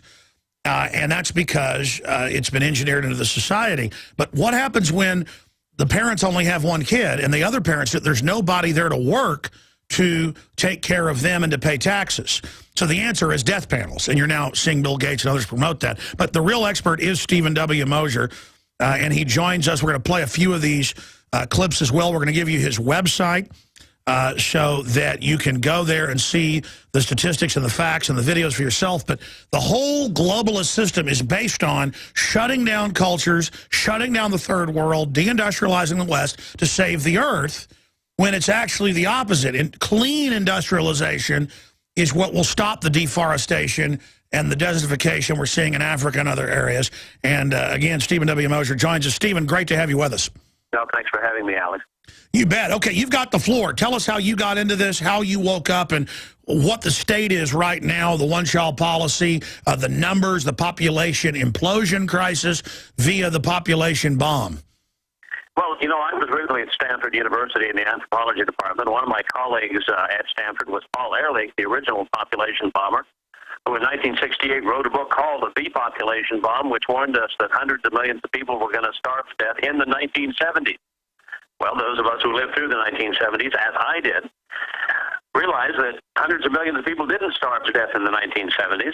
In fact, we had the Green Revolution, food production went up, and India, which was his ugly poster child of overpopulation in the book, The Population Bomb, actually went on to become a net exporter of food, net exporter of grain. But those were the ideas I had when I was selected to go to China in 1979. Now, in 1979, China had been isolated behind the bamboo curtain for 30 years. No one knew what they were going to find when they went there. I was selected by the State Department and the National Science Academy to go to China, to be the first American social scientist allowed to live and work in China. I was picked because I could read, write, and speak Chinese. So I found myself living in a people's commune in South China when the one-child policy began. Now, I have to tell you, going to China, I thought China was overpopulated. I was pro-choice. I'd never really thought about the issue, which is a convenient position for young men to take. We're not going to worry about it. We'll let the women take care of that. But I got to China and found that women were being arrested for the crime of being pregnant in the name of dealing with China's so-called overpopulation problem. I saw them taken away from their homes and families. I saw them taken to local government detention centers where they were held for days and sometimes weeks and months, where they were subjected to brainwashing sessions about the need for them to go in for abortions. These were all women who were 5 months pregnant, 7 months pregnant, 9 months pregnant. And I went with them as they were taken, sometimes by force, to local government-run abortion centers where they were forcibly aborted. They were given lethal injections into their wombs, their babies were killed, and then they were taken, in some cases, out by cesarean section abortions. I was present in the room for the cesarean section abortion of a woman who was 8 months pregnant. Now, I'll tell you this.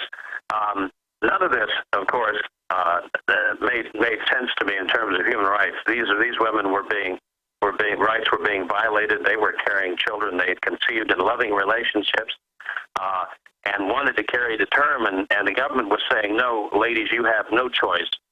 You will be marched into the abortion clinics, and if you don't come voluntarily, we will take you in under duress, and if you don't give us permission to do the abortion, we will simply wait until you are giving birth, and we will kill your children at birth. There were in 1979, 1980, and are today in China cases of infanticide where babies are killed at birth by government doctors under orders from population control officials. Now, this is really nasty stuff. And this is the model they want to bring here now. In the operating room and seeing what actually happened, seeing how these women were mistreated, seeing the deaths that resulted, convinced me that even if China did have a population problem, this was no way to deal with it. Absolutely. And the website is pop.org, pop.org. And you can go there and see all the videos. We're going to play a few of those coming up where it gives the numbers. What is the truth about overpopulation, underpopulation? What are we facing, Mr. Mosher? Well, here you mentioned the numbers. We had a Communist Party secretary, leading member of the Ministry of Health in Washington last year, and he was bragging about the fact that the one-child policy had eliminated 400 million people from China's population. And he went on to say that's more than the entire population of the United States, which it is. I think we're at about 312, 13 million right now. And he said, we have helped to solve the problem of global warming by eliminating all these carbon emitters. And you just have to be aghast at the idea that the government of China thinks that by eliminating 400 million of the most productive, enterprising, hardworking people the planet has ever seen, they have somehow made themselves better off. And they haven't. They've killed 400 million people who would have gone on to work in jobs, start companies, make life better for themselves and their children. They have made China poor by eliminating all of those people, not wealthier. Now, I saw the Royal Commission on Populations report in '49 where they said population will plane off, but we don't want to even allow that, so they blocked industrialization as a tool of really neo-colonialism. But now, we see population planing off at around 10 billion, even the UN admits, and after that, it implodes into a new dark age. Talk about those numbers. Well, we don't know what happens when you hit the low fertility. You mentioned Italy, Germany. All of Europe is dying. That is, filling more coffins than cradles each year. The populations of over a dozen European countries are now shrinking. Japan's population is shrinking. And we're in unknown territory here because as populations shrink and die, what happens to the stock market? What happens to real estate? What happens to anybody who's running a company making goods and services for a population, a market that's no longer expanding but is shrinking? We are going to see economic implosions in country after country. The world's population is going to peak around 2040, which is not that far away now, 30 or less than 30 years, and then it's going to begin to decline. And the decline is going to be gradual at first, and then it's going to pick up speed, and by the end of the century, we're going to be losing 1 billion people every 15 years. Now, there's some people who think that's a great idea. There's some people who see human beings, you and I, as a plague on the planet, as a kind of pestilence. There are some people who even say that epidemics like AIDS are good things because they reduce the surplus population. But I think that people are the ultimate resource. I think that people are the one resource you can't do without. People with their creative intelligences are the brains behind the operation. They unlock the resources that we find on the planet, and they make life better for themselves and others. So we're seeing now a problem, and I wrote this in the Wall Street Journal 15 years ago. I was probably a little ahead of the curve at that time.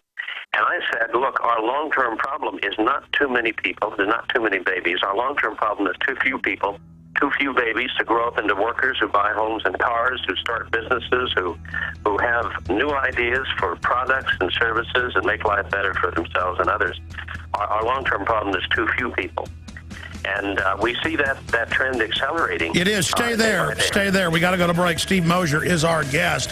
This is incredibly important information. Alex Alex Jones here, back live. We have footage for viewers, for radio listeners. NASA just showed seconds ago the largest asteroid to ever pass this close to the Earth, about 17,200 miles.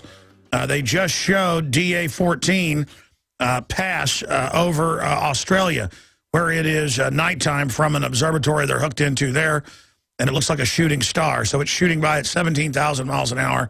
It's just come by the close point on the night side of the Earth and is now accelerating away from the planet. But for the next hour or so, it'll be the closest anything's ever gotten in modern history that hasn't hit us.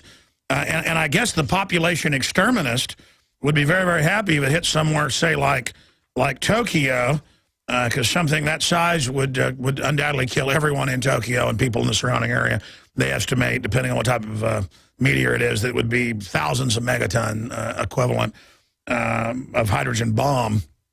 But Steve Mosher, who is one of the leading people in the last few decades fighting to expose the brutal one-child policies where they just come to the house and last week and ran over the baby, the 13-month-old baby. You've got the bioethics groups. The Bioethics Journal last year said, let's kill kids up to age 3 even though they're healthy. People thought that was a hoax when Infowars.com wrote a story about it for 3 days, and then it was all over mainstream news. We were linking to them, and then they later removed the study. But this is what they're into. And the collectivist elitist, and I want to get back into the numbers with our guests, but this short segment, I want to talk about the mindset. It's not really about saving the Earth. If they were misguided and said, let's get rid of most people to save the Earth, humans are destructive, you could at least debate them. But when you get down to it, they're eugenicists. I cover it in my film Endgame, Blueprint for Global Enslavement, that's free online. Very powerful, showing where they said, we're going to get rid of everybody so the elite has the life extension, so the elite has the Earth. This is the robber baron class who picked up on this in the 1860s. Isn't this eugenics? I mean, I don't know your take on this, Stephen W. Mosher, but from your research, being around the one-child policy, fighting it, writing for the Wall Street Journal, you name it, who is behind this? What's behind this? Isn't this just an excuse for total authoritarianism? Because if you say humans are crap and the general public's crap, well, then you can take their rights away because they're bad. Well, it's hard to exaggerate the extremism that you find in the population control movement. There are groups like Optimum Population Trust in the UK, which say, one of the leaders of which said not too long ago that if AIDS didn't exist, we would have to invent it in order to reduce the surplus population in Africa. Now, that's a really nasty thing to say about people. These people are haters. These people are people who don't like their fellow human beings, and they'd like to see their fellow human beings drastically reduced in number. Now, what you can say is that the population controllers always have the haves targeting the have-nots. So in any country, it's the people on the top who are targeting the people on the bottom. It's the majority ethnic group targeting the minority. But they always sell it. In the cities, the Communist Party members targeting the rural villagers. In India, it was the high caste Brahmins targeting the low caste, the no caste untouchables. You see that again and again and again. That's why I think you get Warren Buffett, for example, a very wealthy man, who is a big population control enthusiast because he thinks there are too many poor, Alex. Now, I ask you, by Warren Buffett standards, are you poor? I'm poor. We're all poor. And so the wealthy have always from the beginning thought that their wealth, their elite status entitles them to the majority of the world's resources, and the rest of us are just nuisances and should be eliminated.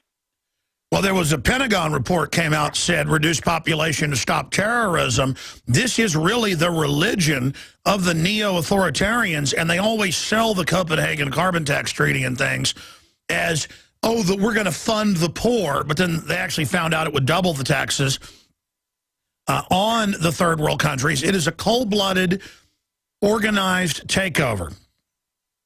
Well, the left likes to generate crises, and it doesn't like to let any crises that it generates go to waste. Now, to the extent they convince the world that the world is overpopulated and that it is a crisis, then obviously they can get people to do their bidding. They can get the Congresses and parliaments to give them billions of dollars, which they do. They can get hundreds of thousands of people to be duped and seduced into supporting their movement, which they do. And And it just perpetuates itself, even in face, we talked about the numbers a little bit, but people have to understand the world's population is never going to double again. You cannot talk about a population explosion unless you have doubling and doubling and doubling. You won't have that. The world's population is going to peak. We're at 7 billion now. We're going to get up to 8 or 9 billion, depending on how many children my children and your children have. And then the population of the world is going to decline. So we're not looking at a population explosion. We're looking at a population implosion. We're gonna prove that on the other side. Long segment coming up. We're going to let you break that down, Mr. Mosher, and then we're going to get to some of these videos documenting this. And again, they sell this idea that collectivists are not liberals. Even their low-level people go, there are too many people. We do need to kill people. We do need to get rid of old people. And if you say, hey, let's get rid of your grandmother, oh, no, no. They are empty, powerless weirdos who just get off like a moth to flame on the idea of running things. And it's because they've never run anything. They don't know what responsibility is. They don't. It's all just like a spirit, really, of these people. Now, higher-ups, they're the people that worth tens of billions, that leverage trillions, who don't like the modern society because they want to basically go to the national parks and have no one there. And they all write books about it, and they sell it, the world without people, and, oh, a virus will be released and Mother Earth will throw us off. And they get all wild-eyed about it, while the very same elites are genetically modifying everything, endangering the planet, while they're cross-species pollinating and planting all this stuff. While Al Gore's on the board of Foxconn, or on Apple that uses Foxconn and says, no, nothing for the workers, more suicide nets, forced abortions inside the Foxconn facilities. They are just flaming authoritarians. And it's just such a hoax. And it doesn't mean the so-called conservative movement is good, because they're conservative in name only, but have adopted all the same eugenics policies. And that's why it's so good to talk to somebody like Stephen W. Mosher of pop.org, and we'll put his website up there on screen. He heads up one of the only organizations out there, the Population Research Institute, exposing this. And I've looked at this. I've studied it. Again, Agenda 21, shut down our plants that are clean burning, shut down ad taxes, bankrupt us, but insiders are exempt, just like Communist Party is exempt. And it's always elitists doing this, but selling it as a collectivist model. You'll get jobs when we bring in the green economy, and it's not even a green economy. And it is such a nightmare world. It's a predatory, cannibalistic economy where things implode and a tiny group consolidates power and gets richer from that, instead of what elites are threatened by, corrupt elites, open, powerful, dynamic, wealthy societies. And we're not just becoming poor physically. Our mental capacity, our IQs, the chemicals that the White House Science Czar talks about adding to the water, it's all going on. This is their program of imploding cultures, imploding societies, dumbing people down so they can play God. And it is a ultra-Hitlerian program, is the only way to describe modern eugenics. Now, Stephen, I'd like you to comment on the eugenicists you've talked to, but then get into the numbers here. When you've testified before Congress, you name it, what it's like running into these people and trying to talk sense into them. But again, they're not really incorrect. They have a program of authoritarianism wrapped in their humanitarian, altruistic fraud. And then get into the real numbers of our implosion, the death of the West, the death of Japan, the way they're programming men to not be men, the estrogen mimickers. I mean, this is a brave new world. I don't know if you're aware of this. I'm just throwing it out there. Eugenics-based, Julian Huxley UNESCO program. Go ahead, sir. Well, you covered a lot of ground just now, Alex, and let me pick up on one thing. And that is that the Malthusians have been among us now for a couple centuries. And their program from the beginning has been to radically reduce human numbers, especially numbers of children born to people they think aren't worth saving. They want more children from the fit. They want fewer children from people they consider to be unfit.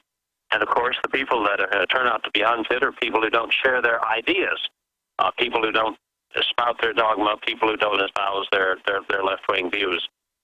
So that's what's been going on for a long time.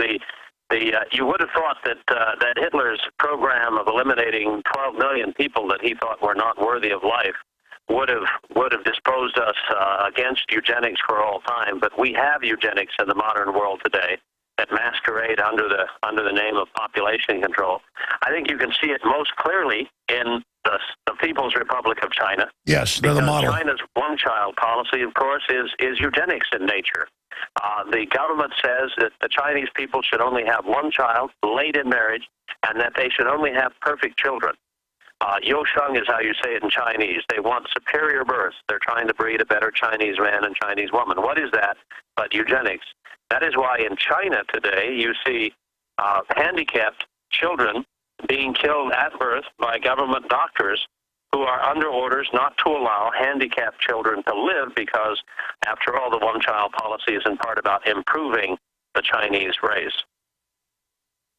And this is what the Rockefeller Foundation and Carnegie Foundation dispatched the Nixon people over there to do the deals with. And this is the world. And now how many millions more men are there in China being told they have to have conquests of other countries to get women? Well, I was just in Kansas a couple of days ago testifying before the state Senate on sex selection, abortion, and female infanticide. I was in China when the one-child policy began, as I mentioned, and what happened immediately after that was large numbers of little girls began being killed after birth. Now they're still being killed in China, some of them by female infanticide after birth, some of them by what are called sex selection abortions before birth.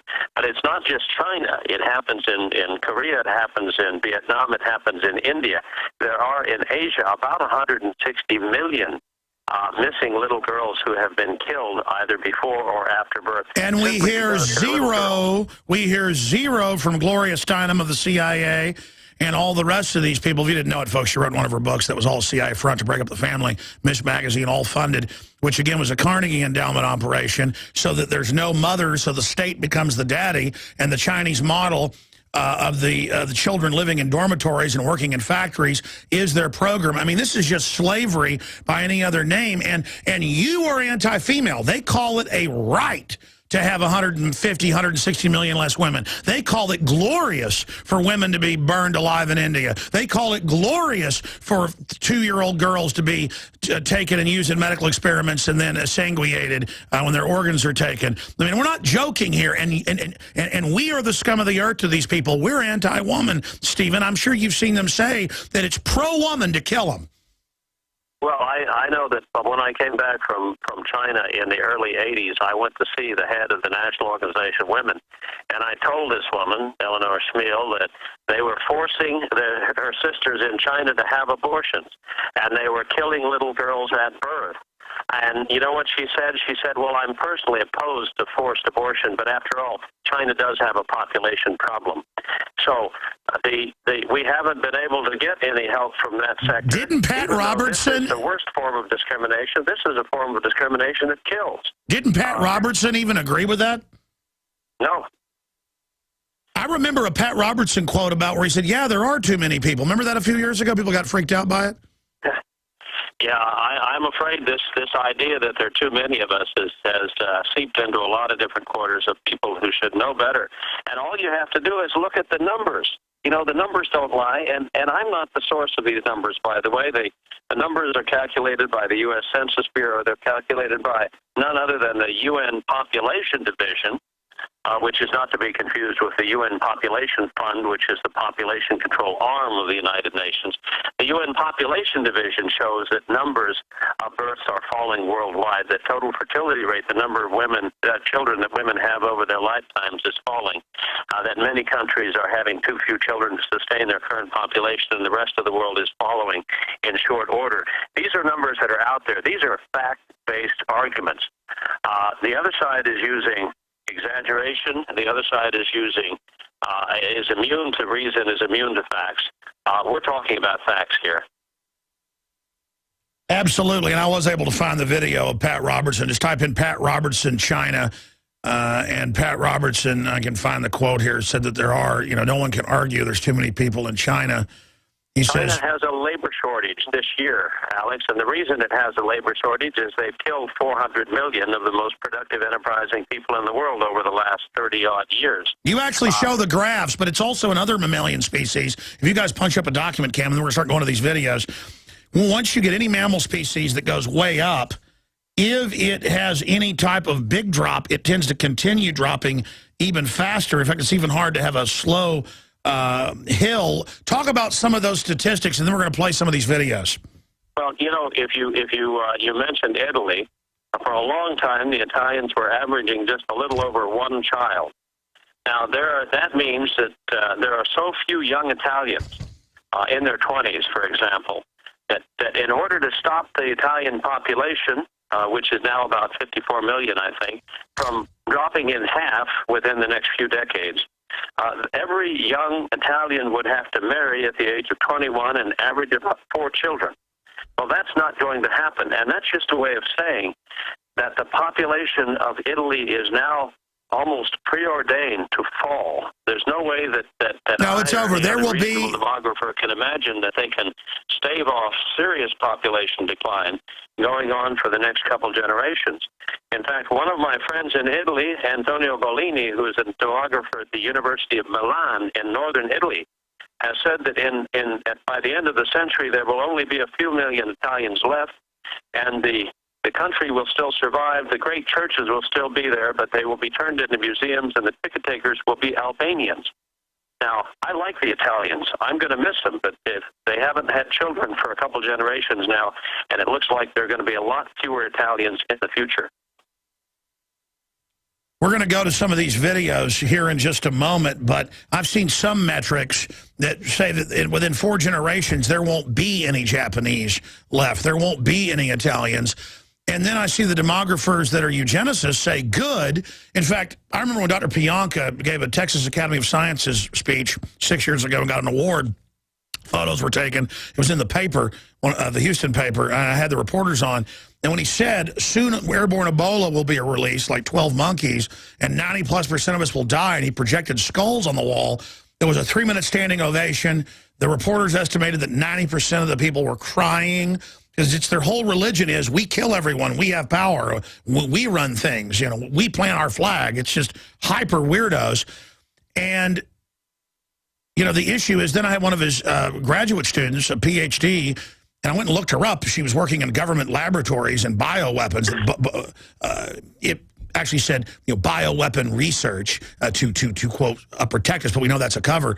And she's like, how dare you talk about him? He's actually not, you know, he's too conservative. Humans are a parasite. We all must die. And the issue was, I went and looked her up, and there she was. She's working in the bioweapons. These people are demoniac in their entire bearing. They look like crazies in their eyes. I mean, these are madmen that we're dealing with who, like demons to a flame of hell, are just flying into the flame. They can't stay away from it. Well, I've always thought there's a lot of self-loathing on the left. There's a rejection of their own selves. There's a rejection of their very nature. There's a rejection of family. There's a rejection of tradition. And if you reject all those things, basically you're rejecting what it means to be human, and then you reject human beings themselves. So you find on the part of the population controllers a lot of people who say, for example, the world's population should be 1 billion instead of 7 billion. And you ask yourself, what are they going to do with the other 6 billion of us? And the answer is that they want to reduce, by hook or by crook, the population down to their magic number, which they imagine is the carrying capacity. 500 million. Some of them, you know, some of them say 100 million. Paul Ehrlich once said he thought the carrying capacity of the world was 100 million. You're right. And again, what are they going to do with the other 6.9 billion of us? And in the same book, Ecoscience, his colleague, the White House science czar, said, John P. Holdren said, we will add chemicals to the water and the food. And they are. And our fertility is dropping. And these people are maniacs. I played Al Gore admitting they're chemtrailing us earlier. These people are out of control. Folks, you're in a science fiction movie, but it's for real. I want to play some of the amazing videos that are at pop.org that everyone needs to get and get out to everybody they know. 7 billion is one of the videos we're going to play. But first, we're going to play Overpopulation, the Making of a Myth. And this is powerful audio-wise. But if you're a radio listener, you've got to go to pop.org pop.org and actually watch the videos because they're even more documented in the visual. Here it is. Pop 101. I'll narrate some of this because it doesn't have audio. Overpopulation, the making of a myth. The myth of overpopulation originated in England in 1798 when a vicar named Thomas Malthus, who fancied himself something of a mathematician, saw that food production increased incrementally, but people reproduced exponentially. He sat down and did some simple math, and summarily decided that the world would be out of food by 1890. He blamed reduced mortality rates, and recommended killing off the have-nots of society, lest the haves starve to death. This cry was taken up by Paul Ehrlich of Stanford University in 1968, who claimed that reckless human reproduction had overwhelmed the Earth. Massive famines would result, which would destroy, best-case scenario, 1/5 of humanity by the end of the 70s, and the planet would follow. This fear produced large donations for the newly created UNFPA, which thrives on an imagined crisis that has been both imminent and rescheduled again and again over the past 2 centuries. The truth of the matter is that every family on this planet could have a house with a yard and all live together on a landmass the size of Texas, which is really just a small corner of the planet. The population of Earth will peak in 30 years and then start to go back down. We're not overpopulated. Do the math. But all they're saying is, hey, we're the heroes. We've scripted ourselves. Let us be in control. But now under Agenda 21, sir, they say they want to shut things down, to implode things, to make us behave, to make their prediction come true. What do you have to say about Agenda 21, Stephen W. Mosher? Well, I want to say, first of all, that the myth of overpopulation is a myth that kills, and it has killed from the very beginning. Because at the very beginning, when Thomas Malthus was first spouting this nonsense, the people who were running India for England let millions of people in India starve to death because Thomas Malthus and the myth of overpopulation told them that if they didn't let them starve to death, if they responded in Christian charity to famines, that they would only go on to have more children and more people would die in the future, so better to let them die now. The same thing happened in Ireland. They let over 1 million Irish starve to death because of the myth of overpopulation. They believed that the Irish population was too large and that they were doomed to starve to death now or later. Better to let them starve to death now.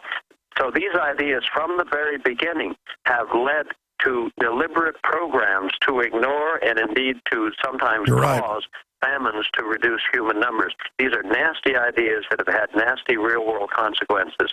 And I'm afraid that when you talk about agendas drawn up by Agenda 21 and drawn up by the United Nations and other international organizations, when they talk about population stabilization, I always think in terms of China, because China is a country that has stabilized, quote-unquote, its population. Yeah, that's their model. Let's talk about control of the reproductive system of everybody in the country.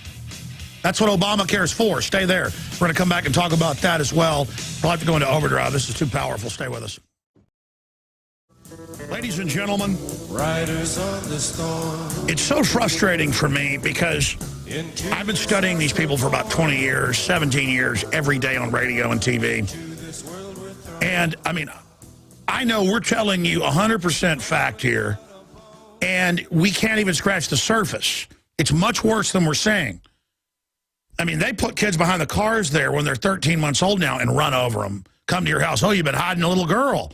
Bring her out here. And the media's like, well, we had to get rid of them. But then if your child pulls out a bubble gun and says, let's play after school, they're going to be suspended, or a water gun, they get arrested. And it's not about caring about your kids. These are authoritarians that want to get you used to being arrested for what you draw or say.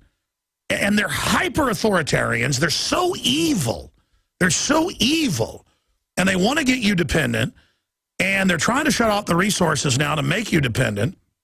And China, as they've said, is the model, and that's where our guest, Stephen W. Mosher, is going. I want to play one more clip here. What was the second clip? I think it's that we're going to play.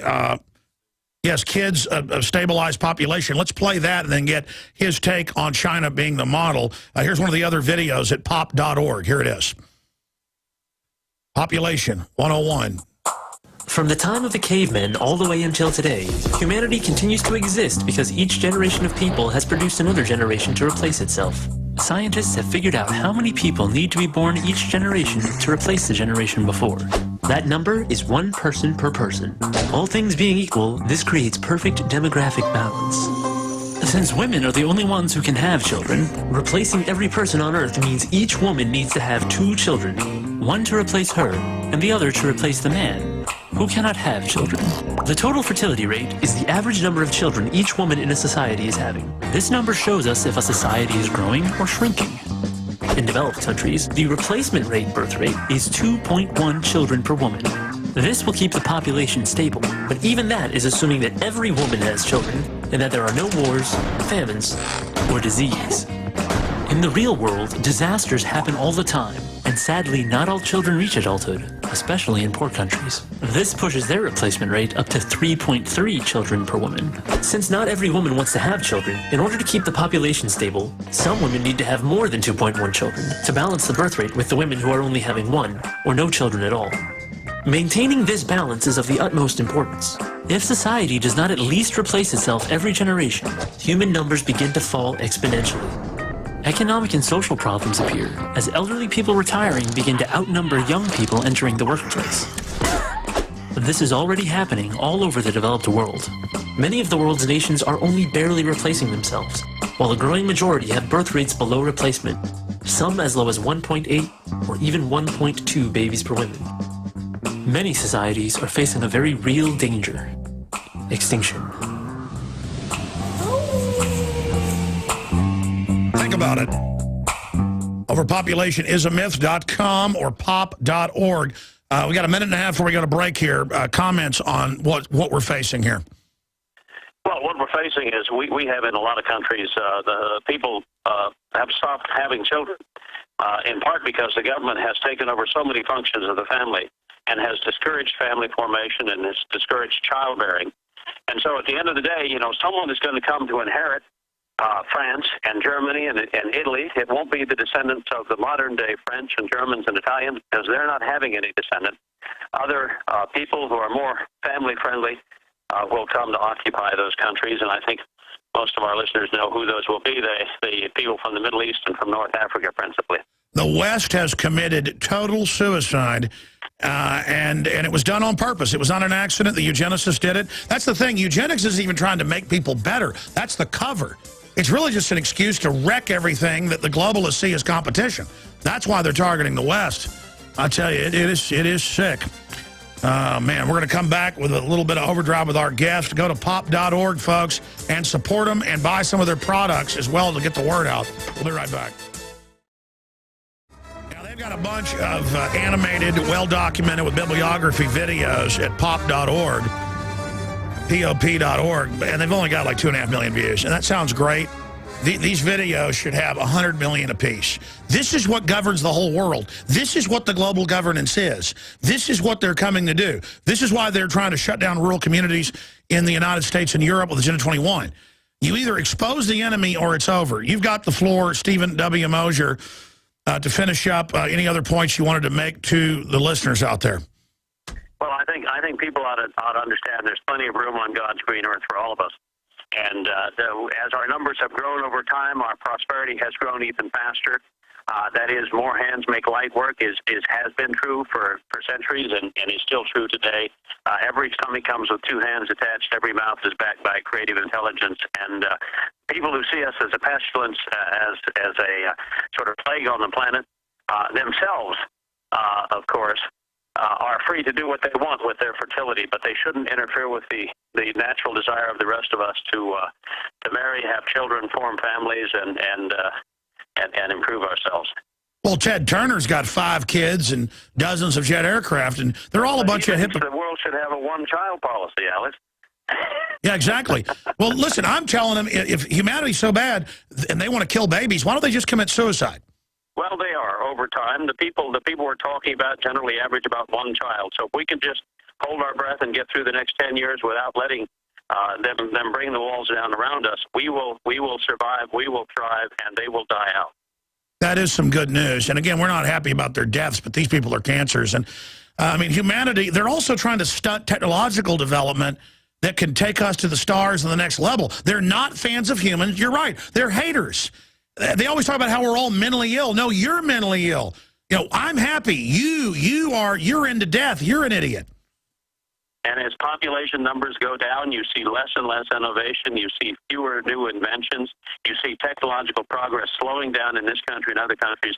We need more human minds at work, not fewer.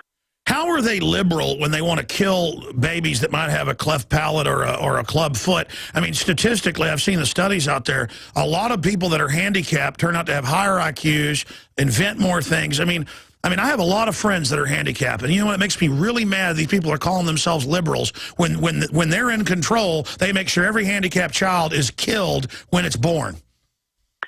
Yeah, and it starts with you know, the trisomy 13 and trisomy 18. It ends up with children in China being killed because they have a facial blemish or a mole in the wrong place. The pursuit of perfection is never ending. You wind up you know, eliminating all children who don't have a certain color of eyes. It's evil, and it needs to be stopped now. Well, they seem to be cresting right now. Studying eugenicists as you do, I mean, is it cresting, or is it going to get a lot worse? Or well, the movements with billions of dollars at their disposal and tens of thousands of employees do not go quietly to their graves. They've got the fortunes of some very wealthy men. You mentioned Ted Turner. He's a big population Bill control Gates enthusiast himself. It's going to take them some time to spend all that money. Oprah Winfrey. They're all involved. John Bon Jovi, they're all involved. Any of these people involved in the Rockefeller Foundation are your enemy, ladies and gentlemen.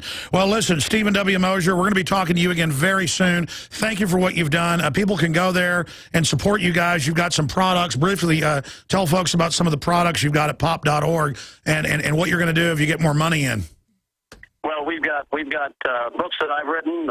If anyone wants to know more about what's being done with your tax dollars overseas to reduce the number of children born, by exporting things that we shouldn't be exporting. I've got a book called Population Control, Real Costs, Illusory Benefits, that details the dark underside of these anti-people programs.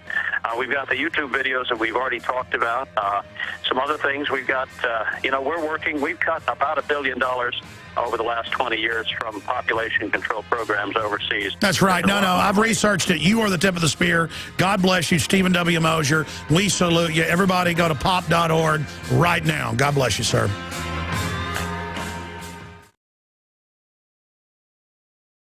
Completely. Generally, they don't. That's why they're the more dangerous type, because they keep their mass and are able to accelerate. The Stonies are more fun to watch because you can have one come in the size of a school bus. It heats up, turns blue, and then explodes like a movie. And when you see this up in the high desert and just shoots out hundreds of little meteors that you see come off of it as it explodes. And that's what this looks like, is a huge Stony coming in. And best we can tell, DA-14, you know, the size of a football field, that would be like thousands of megatons if it was to hit the planet, you know, to make it all the way in. It would just be, it would definitely cause the temperature to go down for several years. It would throw up tons of dust. NASA's got breakdowns of what it would do if it hit. And it, again, depends what angle it came in, where it came in. But it would absolutely be something that would change things big time. Really amazing to see this going on. But here's the issue. A lot of times, large asteroids like DA-14 that's going to be passing the Earth here in about 2 hours and 15 minutes. That is 2:24 Eastern Standard Time. That's 1:24 Central. That's 12:24 Mountain. That is 11:24 Pacific, and you can adjust that for time zones around the world. And it is coming, again, the closest that any large asteroid to not hit the Earth has ever been recorded coming to the Earth. We know that, again, from satellites, they can now see thousands of large craters all over the Earth that look just like the moon when the computers remove the foliage. You can see giant impact craters basically all over the planet, just like the moon. And so this is a regular occurrence. We are on a giant planet orbiting a standard sun way out on the edge of the Milky Way galaxy. Out in our solar system is a huge asteroid belt going all the way around the sun. and these things are colliding with each other. Comets are running into each other and running into the asteroid belts and throwing off asteroids that then are on their own, different types of orbits. Some take them out for thousands of years. Others orbit every few years. The point is they are all over the place. If you look at the asteroid maps, because of amateur astronomers and also universities and governments tracking them, there's just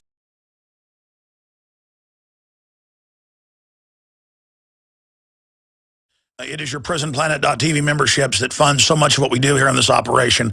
And then we're more than happy for the TV show after it's aired live, then be leaked out onto the web to tens of millions of people. That's our goal.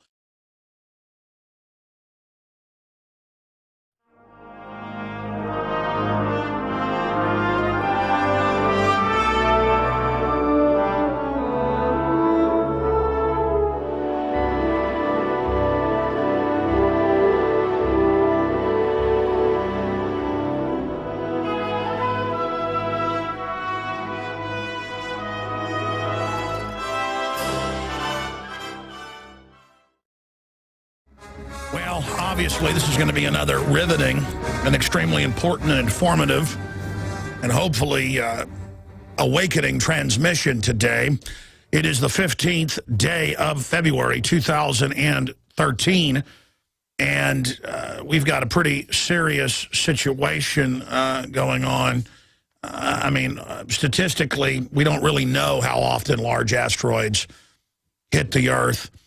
But we know that a few hours ago, and the video's up at Infowars.com and PrisonPlanet.com, a large asteroid came into the atmosphere and looked to me like a stone meteor, because those are the type that break up and explode like this.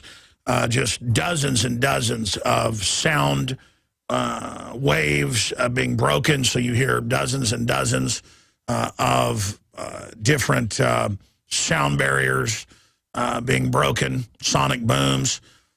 Absolutely spectacular. And it looks to me from the different videos and angles I've seen, it is not just one meteor coming in. And the larger question is this part of a spur? Because if you watch movies like Armageddon, they're actually accurate, and then a lot of times large asteroids got knocked out of the asteroid belt by some larger collision. So there'll be a group of rocks, a group of smaller rocks, whether they're stone or whether they're iron or nickel. And you hope for stone, because stone comes in, heats up, boils, has gases inside of it, and they explode and break up. And that's what this looks like, sounds like. I took astronomy in school, in college, and was also an amateur astronomer, owned quite a few telescopes. Back when I had a chance, I used to go out every clear night out of the sea of rocks out there. Micrometeorites, you name it, just clouds of them. And so generally when you have a large asteroid coming by, it's followed by spurs or pieces of itself that got broken off when it was ejected out of the asteroid belt, or even if it came from out further past Pluto in the Kuiper belt. And so generally they have spurs in front of them, beside them, behind them. And it appears from the photographs, we can put one of these up for TV viewers. If not, just type into the search engine, the NSA search engine, Google, or go to a Patriot site like startpage.com and type in asteroid DA-14 photo, and it will show you radio telescope scans of it in great detail. And there is an image of it on screen, and appears to be mainly a giant stone meteor, which is good news. If it was to come into the atmosphere, it would undoubtedly heat up. The gases trapped in the rock would boil. It would explode. But you just saw a small piece, probably a vanguard of DA-14, Stony, come in and blow up over an unpopulated, somewhat unpopulated, sparsely populated, over 1,000 injured. They're reporting people in intensive care. Now they're reporting there may even be some deaths. We've got to track that. This is all breaking right now. And so just to give you an idea how precarious life is, just like I was saying last week, asteroids are a bigger threat than carbon dioxide from humans that plants breathe. Yeah, Sky News is reporting 900 plus. The Daily Mail is reporting 1,000, some numbers. And again, it's just more coming in all the time. This blew up outside a farming community town over a rural area and has injured 1,000 people or more. Does that give you an idea just a little piece. They're estimating that, again, it was the size of a couple school buses, maybe. Can you imagine something 500 times bigger coming in? And that's a conservative estimate, I mean, of DA-14. It would come in, it would blow up and shoot spurs over a massive area. And if it hit something like London or Chicago or New York or Tokyo or Peking or just Dallas, Texas, it would undoubtedly kill tens of thousands of people conservatively. And my only issue is I said, hey, I don't think it's going to hit the Earth, but if there was an asteroid coming to hit the Earth, NASA would be telling you don't worry about it. It's just the instinct of government to always lie. Desert outside Austin or out even to Llano or Fredericksburg. So I know a little bit about it. I did a lot of astrophotography of comets and planets and things back again when I had time to do such things. And so I know a little bit about it. Obviously, we've had, well, the Shoemakers died in a car wreck, but I had Levy on, the scientist that helped discover Shoemaker-Levy, the comet that hit. Was it Jupiter or was it Saturn? Again, it's Jupiter. I don't go off a teleprompter here. I had them on, and until they documented that strike and other strikes, they thought that it was every million years or so, just dead reckoning, that a large asteroid hits the Earth that could cause a extinction-like level event. Now they estimate maybe every 100,000 or so.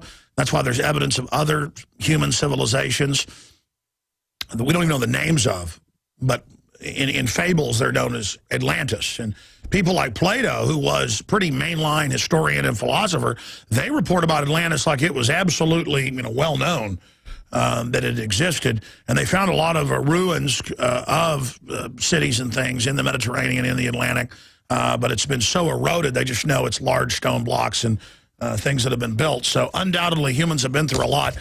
There was the famous case back at the turn of the last century when a large comet or meteor, that's what they think, some think it was an early atomic bomb test, just decimated hundreds of square miles. So why does Russia keep getting the large impacts? That's another question. So we're going to be looking at all this after the break that is coming up today, and all the news is up at Infowars.com and PrisonPlanet.com on that front. Also, it is set to pass the closest to the Earth, a little over 17,000 miles, around 1:30 Central, 2:30 Eastern today. We'll give you all of the exact numbers and more on the other side of this quick break. We've also got several big guests, very informative, a whistleblower, and then Steve Mosher, who's exposing the fact that if they reduce population, the entire global economy will collapse. A population expert head is going to be joining us, heads of a major organization, exposing that. We'll be back. Stay with us. DA-14 reportedly going to cross the closest that any asteroid has ever come to the planet Earth since man was able to track that in the last 60 to 70 years. So today, 2:24 Eastern Standard Time, 2:24 p.m. Eastern Standard Time today, it is set to pass the closest to the Earth that any asteroid has ever been recorded to pass by the Earth that did not strike the Earth. This is not a movie. There is now more than 1,000 people injured. We're only 4 or 5 hours into this. Paul Watson at Infowars.com and PrisonPlanet.com has been absolutely on top of this with the most in-depth posting and reporting, along with DrudgeReport.com that also has about, 15 stories, the very latest posted up there. Also, Russia shot down the meteor. Theory spreads online. We're reporting on that. I do not believe they shot down a meteor coming in at 17,000 plus miles an hour. I have been an amateur astronomer for a long time, and even took a few classes in community college on it and things, and visited some of the big observatories. And I've had a lot of famous astronomers on, like Levy of Shoemaker-Levy discovery, the big comet that ended up slamming into one of the gas giants and blowing holes in the side of it larger than the planet Earth. They've proven that large asteroids hit heavenly bodies a lot more often than what had previously been thought. And we, of course, had the 1906 case of some type of large comet or piece of an asteroid, or 1908. How do you pronounce that? What happened at Tunguska in 1908? And it just hundreds of square miles, huge crater, blew down trees for hundreds of square miles. Why is it always Russia getting hit? Well, it's up there towards the North Pole, and for whatever reason, they tend to be able to track even smaller stone meteorites and the nickel and the iron meteorites coming in at the poles for whatever reason, something tying into the poles and the gravitational pull and the rest of it. But this is what we know right now. It appears from what I've studied and what I know and watching literally hundreds and hundreds, well, more than that. I've been at meteor showers where hundreds come in one night. So out of thousands of meteors I've seen come in, you know what an iron or nickel one looks like. They come in, they get bright red, and they just keep burning and then disappear if they burn up